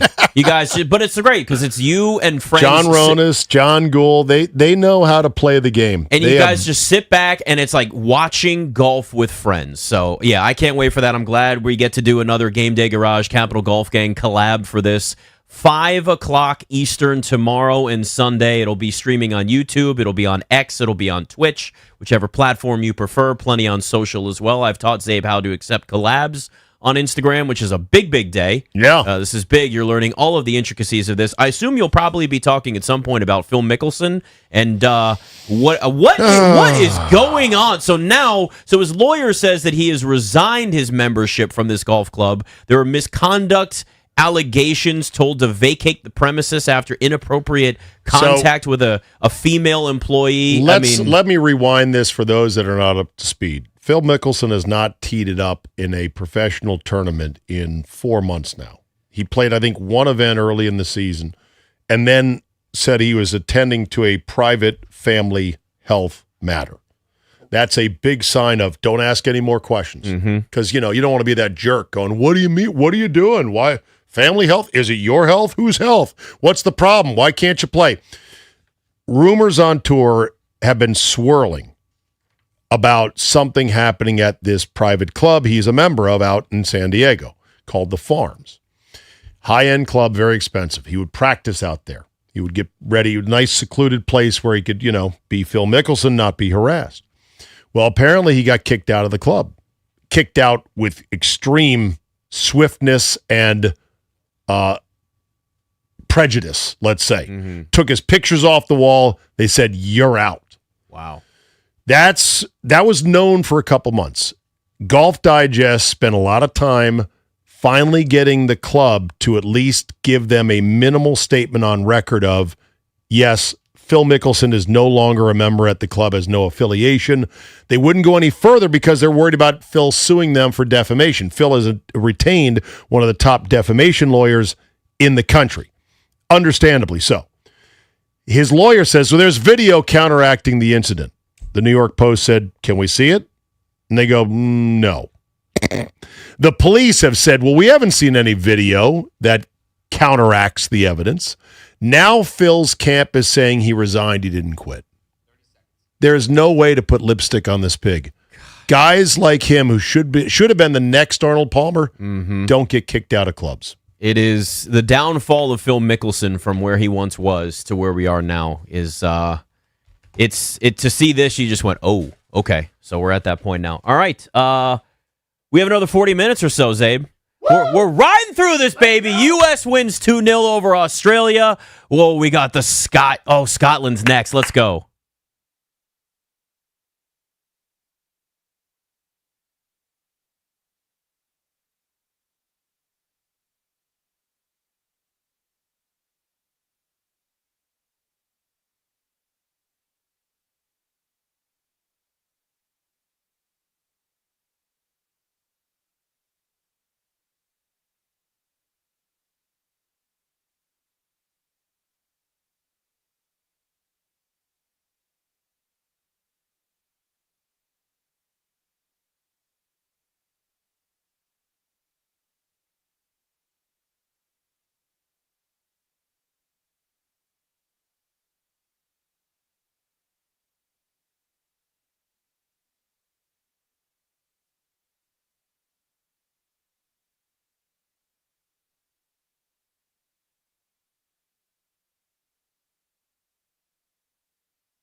This update is brought to you by Mervis Diamond Importers. Nobody pays retail anymore. Why should you? The United States beat Australia 2-0 today without Christian Pulisic. They advance to the knockout round. They'll play Turkey to round out group play next Thursday. They'll be watching tonight as Turkey takes on Paraguay at 11 o'clock. USA will win Group D with a Paraguay win or a draw. Scotland and Morocco just kicking off in Boston. Then Brazil and Haiti will go at it a little bit later tonight at 8:30. Taking a look at the U.S. Open leaderboard, and that's driven by Golfdom of Worldwide Golf. Father's Day shopping is done at Golfdom. Buy Dad new clubs, a dozen pack of golf balls, or a $50 gift card. Swing by Golfdom today. At the top of the leaderboard is still Wyndham Clark at 7 under par. He leads by 4 over 3 guys. Xander Schauffele, Matt Fitzpatrick, and Sam Stevens all at 3 under par.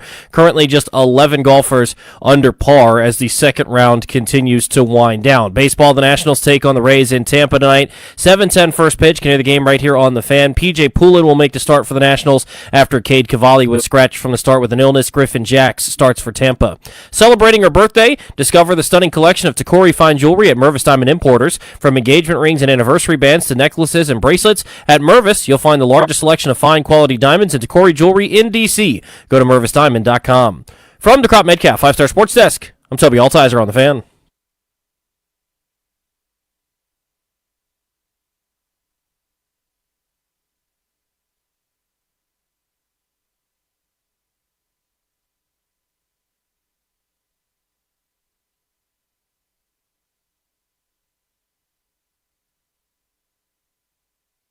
We're underway in Seattle. Currently 0-0. USA and Australia. USA resplendent in their white kits with their blue shorts.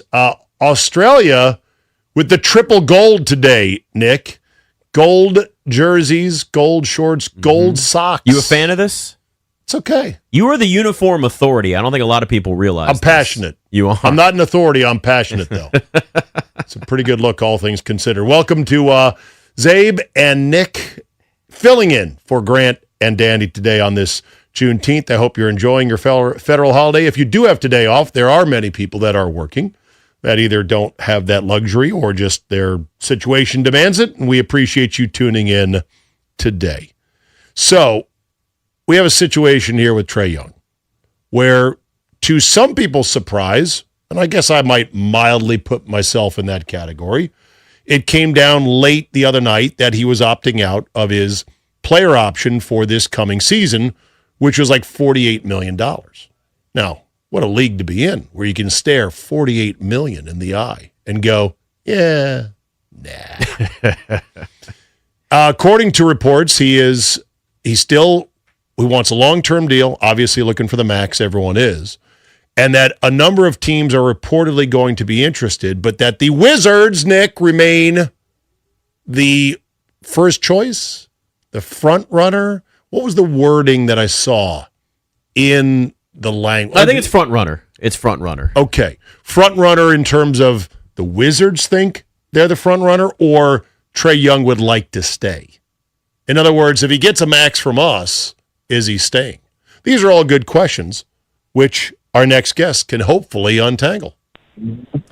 Chris Miles, NBA TV. Look, dude, this is, you and I have had conversations before about this Wizards team, where it's going, Trae Young, the future, all of that. So I will be honest with you. I was surprised that the opt-out happened. Kind of thought he was going to play in that contract year and then look to maybe boost things next year for a bigger deal. Were you surprised that Trae Young opted out and that we're in this current situation right now?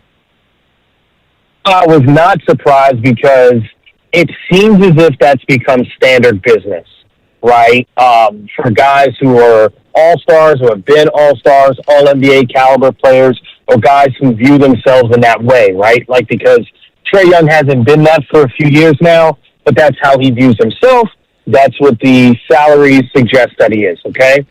Now, what we saw this with Jimmy Butler, too. I'm not going anywhere, when he wanted to be traded from Miami unless there was an extension. Well, first you have to opt out to get that extension in most cases, right? So when you have a player option, you got to opt out.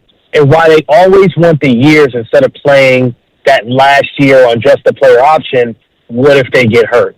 Then it's all downhill financially from there. Just look at DeMarcus Cousins. He's kind of the guy that the agents point to and say, hey, remember DeMarcus Cousins didn't take that money from New Orleans, and then he tore his Achilles, never got that money back, right? Isaiah Thomas from the Boston Celtics never got his big payday after the hip injury. So all the agents, all the business people, they say, get the years, even if you take, less per year. Right. So, for instance, with Trae Young, you said the player option was 48. I think a fair market value, if I'm the Wizards, at most, I go 3 years, 120, right? So that's 40 a year. And if he doesn't like it, I'm like, that's it. That's all I got for you.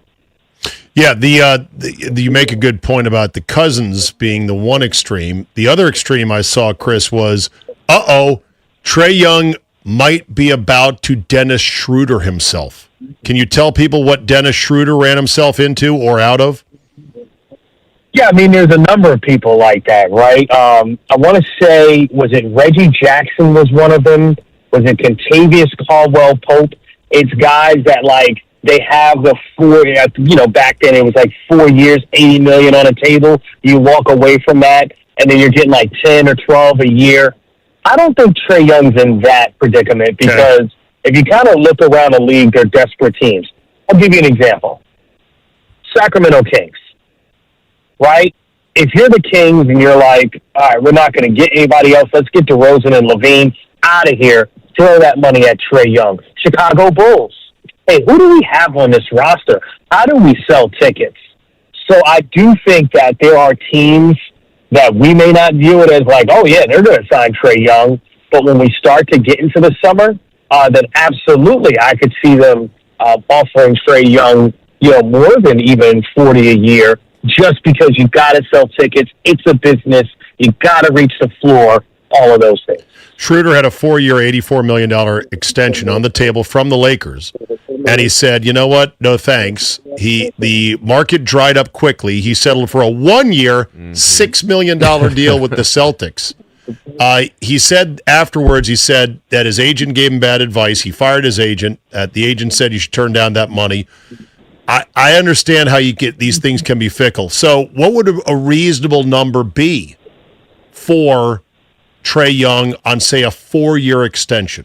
If you're the Wizards, what would the Wizards say, okay, we can do that? I want that number from you. So for me, I said it just a second ago. My number, if I'm the Wizards, again, this is not with intel. I always say there's a difference when I've spoken to people, and I make sure I say that significantly, right? This is me looking at the market saying, if I'm the Wizards, looking at the young players they have coming up, look, man, 40 a year is the most I'm going. Truthfully, I would say 3 years, $90 million. I'm not doing more than 3 years. 90 is what I would say. Maybe a player option. And then, about 3 years, 120. It's one of those two for me if I'm the Wizards because you don't want to handicap yourself financially for Trae Young. I just don't think this team should do that. And then you got to look at guys coming up. Who do you want to re-sign? Who do you want to, pay when their contract's up? And so I think the 3-year mark is good because then you can make decisions on Trey Johnson or, who you're drafting this year, whether it's Darren or AJ, you're going to pay them, right? I think the 3-year mark keeps you with this, these rookies you have now under the rookie scale contract before that kicks in. So we're starting to see, Chris, Darren Peterson and number 1 overall pick and Wizards gaining a lot of steam. Behind the scenes, it's been a conversation for a while. Publicly, it's been all AJ Debonsa.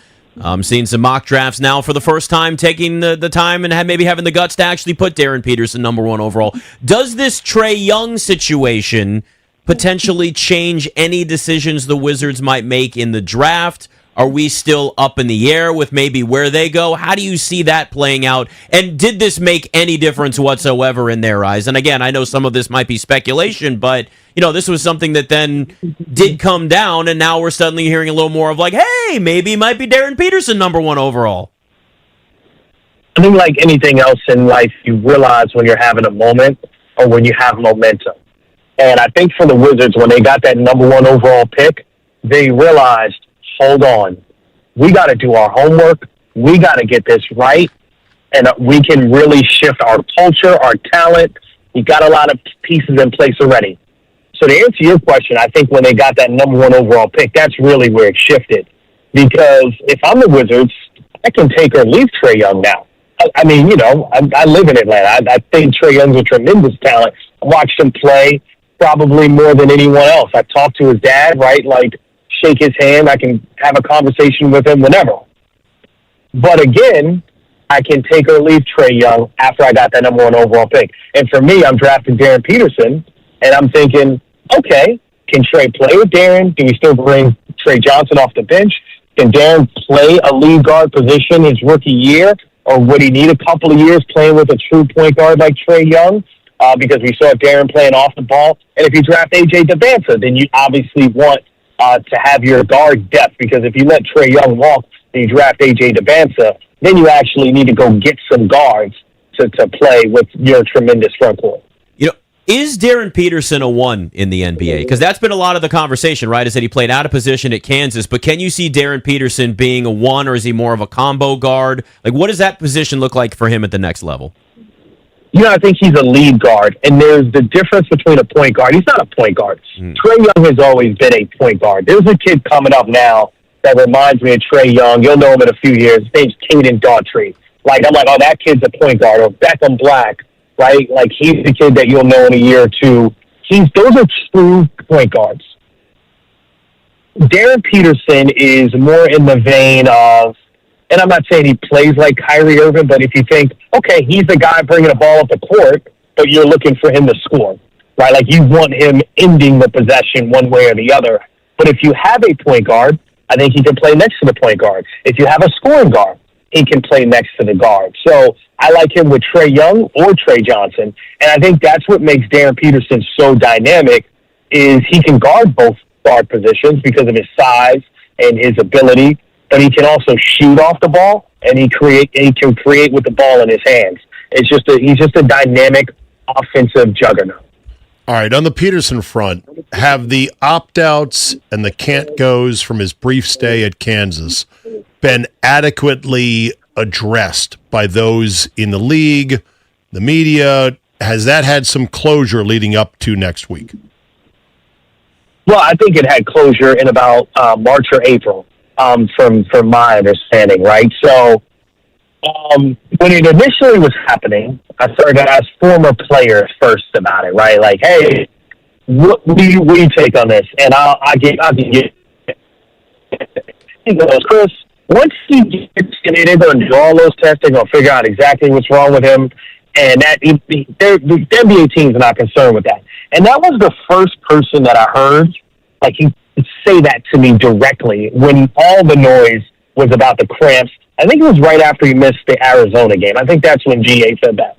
And then it would have been the end of March, early April. I have to look at the dates, but the first EYBL session in Cartersville, Georgia, I got to talk to some scouts and some guys from some front offices and have real conversations with them. And it was, our medical staff will handle that. Not even on the radar. Like, not concerned with that at all. And I think that's what surprises people when a draft comes, because a lot of these people, they put out these mock drafts and they don't have these conversations. So it's kind of like I said 10 or 11 days ago, I was making those same phone calls, and all I was hearing was, the Wizards called me about Darren Peterson. The Wizards called me about Darren Peterson. That was the smoke, and now you see the fire, right? Yeah. And this is what it is. Like, the Wizards have been definitively doing all of these things, and now I think there was reported about his workouts, and they've done the due diligence, and obviously all of that stuff came back clean. So no, I think that's been put to the side, and people that comment on whether or not he loves basketball are people who've never talked to him. I get that. It's like people that they hear one person yelling on TV, and then they take that as their take.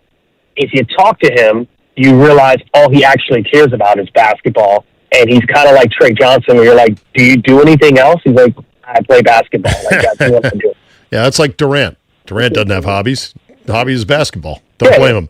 For the record, if you're in the DMV and you want to see Kevin Durant, just go to a gym. He'll be there. Yeah. Right. He's the tall guy that shoots threes like crazy. For just for the sake of whatever, I'm on Polymarket. On February 8th, what do you think the Peterson-Dabansta trading market was for being the number one pick? I can't even Feb 8th. imagine. Yeah. It was Peterson 75%. Wow. To Dabansta 20.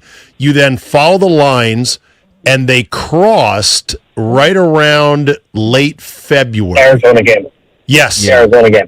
Yeah. So here's the thing, and I'm going to say this to you. Let me really explain this to people, right? The first time I walked into a gym, Darren Peterson was between his sophomore year, this time of year, before his junior year in high school, okay? And Sam Mitchell, you know him, NBA Coach of the Year. Mm-hmm. He's coaching Darren to be a point guard, by the way, just the way he coached John Morant at that age. And he's like, hey, come to the gym and tell me what you think. And I'm like, oh, yeah, this kid's highly ranked. But he was like 6th or 7th in the class. When the workout was over, whatever, and, you know, Darren walks away, calls Sam the next day. He's like, so what you think? And I'm like, he's like Dwayne Wade with a three-point shot. That was my first impression. Okay? And I'm like, all right, I'm going to watch him play some more. And the first time he played against A.J. Dabansa, it's not the game that everybody points to, the 60 and the 50, when they both went bonkers in that way. It was a closer game. The final score was like 66-64. And I said, I've never seen a high school player make all the right decisions on both ends of the floor the way I just saw this kid do this. It's just a different understanding of the game, and you know it when you see it, right? And that's what he brings to the table. And he did it. You can watch the Texas Tech game in college. Like, no one points to that. It was the first time he started finishing games at Kansas, and he finished Texas Tech. And then he finished the season. I'm like, we're saying how much he wasn't available, but he finished the year. And he was incredible in the clutch. And he's one of the most clutch players I've ever seen at that age. So, Chris, here's what I'm trying to figure out, because we obviously hear a lot of the narrative around AJ Dabansa, and then, you know, again, some stuff people will just repeat. They hear it, and it's just rinse and repeat, and it's not actually coming from anywhere. The phrase I hear a lot is there's more risk around Darren Peterson. We've gotten clean medicals. What? And again, like, I know you don't feel this way. At least I don't want to put words in your mouth, but I feel like you don't feel this way. Like, is there anything that's being said at this point that is a risk when it comes to Darren Peterson? Because I can't really figure it out. If we've cleared the way from the cramping and the medicals are good and all that, what is a risk at this point for this kid other than it's just maybe you like Dabansa more than you like Peterson? Yeah, the risk is you get this wrong, and your franchise watches someone else become, you know, one of the greater players of the generation. Because it feels like one of these three kids, and if not someone else that we're not even talking about, because you know how that works. I mean, Halliburton, no one was screaming his name before that draft. Donovan Mitchell, no one was screaming his name before the 2017 draft. We were busy talking about Markelle Fultz and Lonzo Ball. Those are the two guys that people called me about, right? Like, that's what I was going on shows. Those are the guys I was talking about. We weren't talking about Donovan Mitchell. That's the other thing. What you're afraid of is getting this wrong in that way. And I say Markelle because, you know, I was the biggest pom-pom waving guy of his fan club, started watching him as a sophomore at DeMatha, right? Yes. So people are like, Chris, you told us Markelle was this, and like he messed up his shoulder, right? Like, that's what happened with the kid. I couldn't predict that was going to happen. And I think that's what people are a little afraid of here. Now, with AJ, he's also a physical specimen. I mean, he stands at 6'10", with broad shoulders. He plays above the rim. He has a good mid-range jumper and a decent enough three-point shot that you think this guy's going to be incredible when he fully blossoms. And if it wasn't for Darren Peterson, I would be just screaming the praises for number one for Cam Boozer, right? Or for AJ Dabansa. But I do think when it comes to feel for the game, in the game situations, Darren Peterson has proven time and time again he's got a different knack on a different level. But those two other guys are certainly worth the number one overall pick in this draft and in any draft. All right, looking forward to it. The suits will be outrageous. The green room drama will be fantastic. It's a rite of summer. The NBA draft is coming up, and the Wizards are sitting at 1-1. Chris, thank you so much for being with us. We appreciate it. Thanks for having me, my friends. All right. And now we've got Morocco up 1-0 on Scotland. I just find myself rooting for Scotland, Czabe, just because Absolutely. they're drinking the bars dry in Boston. They're fun. You got to. By the way, many people were saying, why was today's game at 3 o'clock in the afternoon? Because it's a holiday, I guess. If there had been a game 7, it would have been tonight. Oh, that's right, because it's the 19th. Oh, okay. I didn't even think about that. Yes, that's smart. Listen, you got to communicate with all the leagues. These leagues, you got to make sure not to collide head No. first with something that may impact your viewership. And these TV networks also want to make sure, so they're having the conversations with the leagues on top of all that. Well, there you go. There's another interesting tidbit that I'll have for you on a bit NFL, of troubling television news from Nick. Where you could watch the NFL moving forward, my friend. It may not be a certain platform. Nick Ashooh and Steve Czabe in for Grant and Danny.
This update is brought to you by PVI Office Furniture. Fast, excellent, affordable business grows with PVI. The United States beat Australia 2-0 to advance to the knockout round. They still have one more game in group play on next Thursday. Christian Pulisic missed the game with a calf injury. Scotland taking on Morocco right now. Morocco scored early on in the match. They lead 1-0 in the 30th minute of that one. Brazil versus Haiti will come up at 8:30. Tonight, Turkey versus Paraguay at 11. The United States will keep an eye on that one. If Paraguay wins or draws, the United States will win Group D. U.S. Open leaderboard is driven by Golfdom of Worldwide Golf. Father's Day shopping is done at Golfdom. Buy Dad new golf clubs, a dozen of pack of golf balls, or a $50 gift card. Swing by Golfdom today. Wyndham Clark atop the leaderboard at 7 under par. 3 players tied at 3 under par. Xander Schauffele, Sam Stevens, Matt Fitzpatrick. Currently, 11 players are under par. And in baseball, the Nationals take on the Rays for starting a 3-game series in Tampa tonight, 7:10 first pitch right here on The Fan. Strong teams need spaces that keep up. PVI Office Furniture helps businesses create better workspaces with expert guidance, new and used options, fast delivery, and installation by PVI's own team. Visit PVI's massive Frederick showroom or go to PVI.com. Come experience the PVI difference today. From the Crop Metcalf 5-Star Sports Desk, I'm Toby Altizer on The Fan.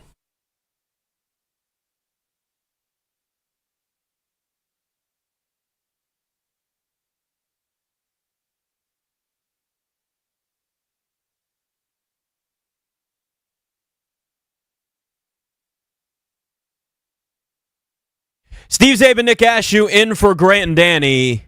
Wes is falling asleep. Yeah, you're laughing. Get it right, Wes.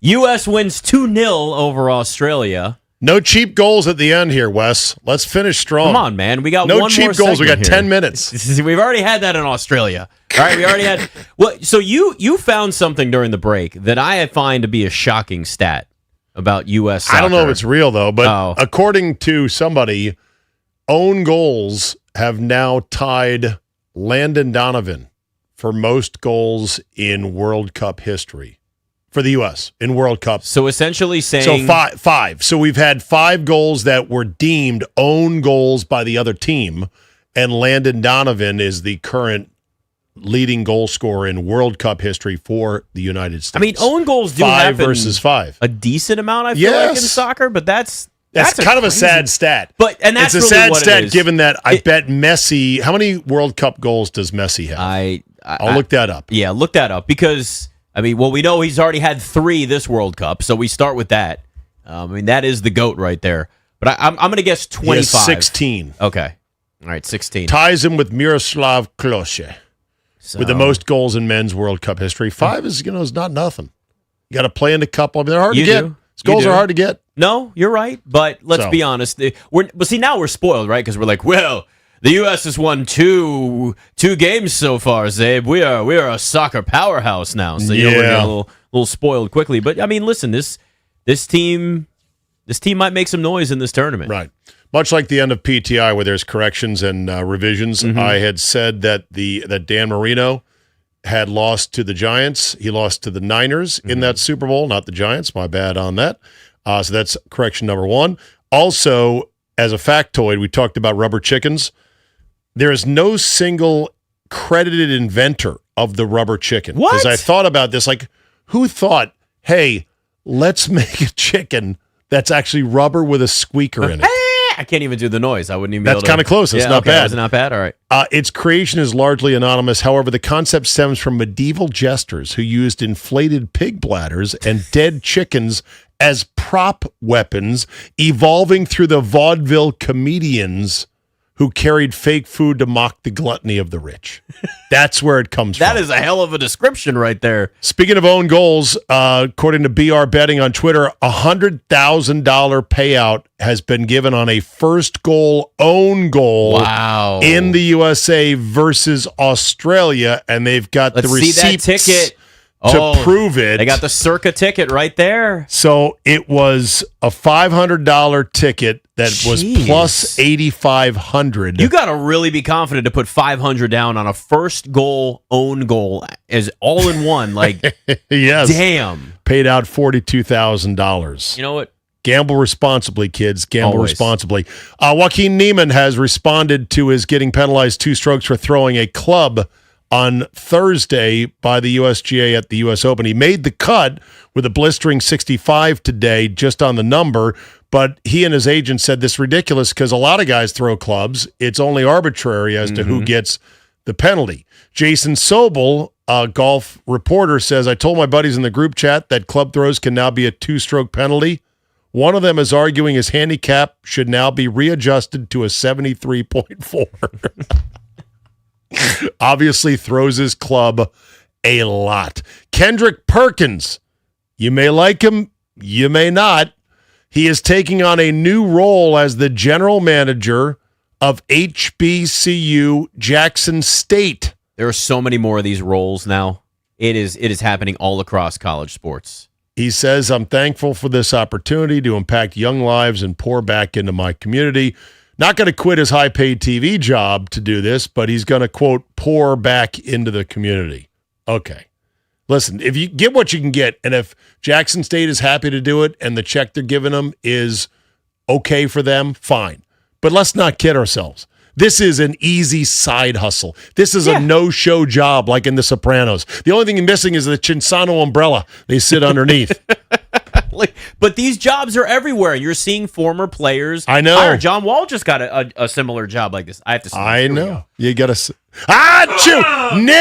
Nick Achoo! I was just saying my name. That's all. God, that was just sitting there for a while. I couldn't get it out. Okay. StubHub has been under fire for not delivering on some of their World Cup tickets. I did not know this is how StubHub works. StubHub acts as a sourcing agent for tickets. And if you sell your tickets on StubHub and you don't deliver the tickets, because it's the delivering, Jerry, that's the most important part of it. You know how to take the reservation. Right, sure, you can sell the tickets, but can you deliver the tickets when the event comes? StubHub collects a 200% penalty from sellers who do not deliver, but they only give a 100% refund to the money buyers paid who got stiffed. In other words, StubHub keeps entirely the 100% profit. Some are saying, shouldn't they split that at least 50-50? Because not only is that more fair, but it's also, you didn't want to get your money back. You wanted to go to the game. Yes. You that thought was the goal. You were good to go. There was an event that you wanted to go to. You wanted the car. You wanted the reservation to be held. Right, exactly. So there was talk for a while about YouTube getting a NFL package for this coming season. They've been dabbling a little bit. They've had some of these international games. Well, the Australia game is now going to be Netflix. Okay.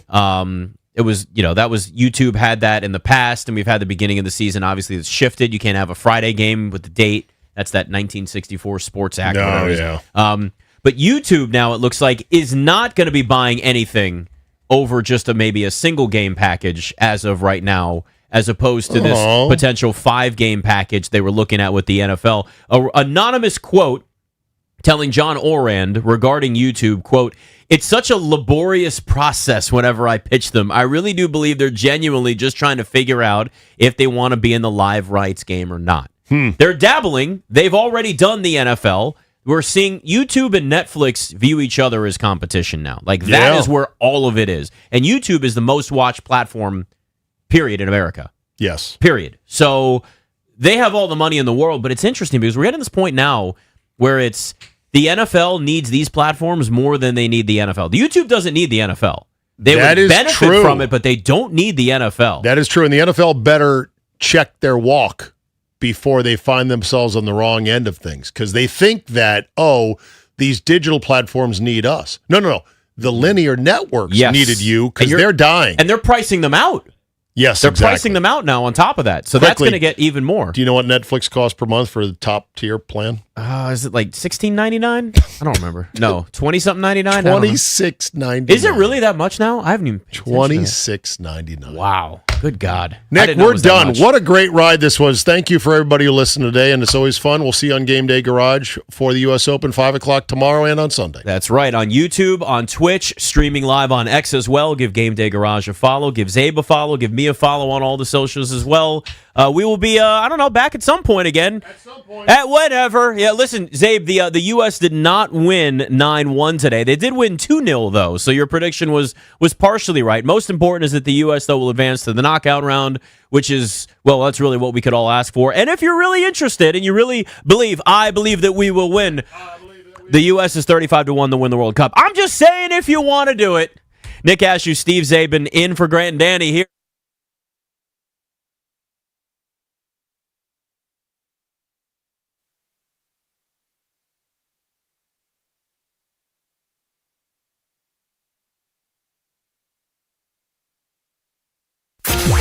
Baseball is back in Washington, D.C.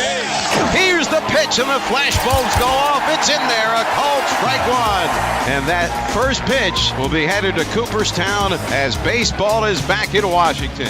Swinging a fly ball deep right field. Giving chase, the right fielder Gonzalez toward the corner, looking up at the wall, and it's gone! Ryan Zimmerman is now the all-time home run hitter in Washington, D.C. baseball history. Swinging a line drive, slice down the right field line toward the corner. Springer back, looking up, and this one is gone! It hits the foul pole, and the Nationals lead as Howie Kendrick has provided his signature moment in the World Series. The kick in, here it comes. Swing and a miss! Swing and a miss! Swing and a miss! And a World Series Game 7 winning Curly W is in the books! The Washington Nationals are the world champions! This is Nats on Deck, presented by Chiniga Mayos, a family of companies. MIOScareers.com. Here's Charlie Slows and Dave Jagler. And we are here indoors under the roof at Tropicana Field in St. Petersburg, Florida for the opening game of a 3-game interleague series between the Washington Nationals and the Tampa Bay Rays. Hello again, everybody, and welcome to Nats on Deck, presented by Chiniga Mayos here from the Nissan broadcast booth. As the Nationals are back on the road with that 23-14 road record, taking on a Rays club at 24-9, one of the better home clubs in baseball. The Rays have been battling for the top spot in the American League East with the New York Yankees, and right now trailing them by 3 games in the standings. The Nationals closed out their homestand, trying for that elusive sweep once again, but dropped their series finale with the Kansas City Royals on Wednesday, 6-2. Zach Littell, who had home run issues early in the year, had his second game of the year where he gave up 4 home runs, and that put the Royals in front. The Nationals were held down in that one to just 2 runs and 6 hits by Royals pitching, and mostly by the youngster Luinder Avila. Over 5 2/3, gave up just 1 run, and so the Nationals turned the page after an off day enjoyed here yesterday in St. Petersburg, Florida, with dads on the trip. It is a dad's trip, and the dads will be in the stands here tonight in their players' jerseys with their numbers on the back, cheering on their sons here tonight. Our friends at Bill Page Toyota help us turn the page and set the scene for tonight's game with an all-star lineup of new and pre-owned vehicles. Bill Page Toyota in Falls Church is ready to help you steal the show this season, so step up to the plate and take one for a ride at Bill Page Toyota, or see more now at BillPageToyota.com. Dave, we've talked about how there are times where you catch another club at the right time when they haven't been going well. And for the Nationals, maybe that's been somewhat of the case. They've played well. They've knocked off some good teams. The Rays are coming back off a West Coast trip with a day off. A lot of time you have that lag coming cross country, and team is flat in that first game at home. So see if the Nationals can catch them. The Rays of late have not played as well as they did early in the year. No, it's been a tough month of June for the Rays, just 5-10. But one thing that's been consistent for them this year, they've played well at home. I don't know if it's psychological because they're back at home after not playing last season here at Tropicana Field, but they have a 24-9 home record. So this is going to be an interesting stretch for the Nationals, who continue to pile up series wins. They've not had the sweeps, but they win series. They've got the Rays for 3, then the Phillies for 4. So a couple of good clubs that can pitch very well that they're going to face over the next 2 series, one on the road and then one back at home. And the Nationals, with all their success in their offense and right now where they sit in the standings, right there on the precipice of being considered a wild card team, is starting to get some national attention. So sometimes with that comes the pressure to live up to it. Well, I mean, they were in wild card position before their loss, and now they're tied for wild card position, and they have the tiebreaker. So, I mean, technically, if this were a 75-game season, they'd be in the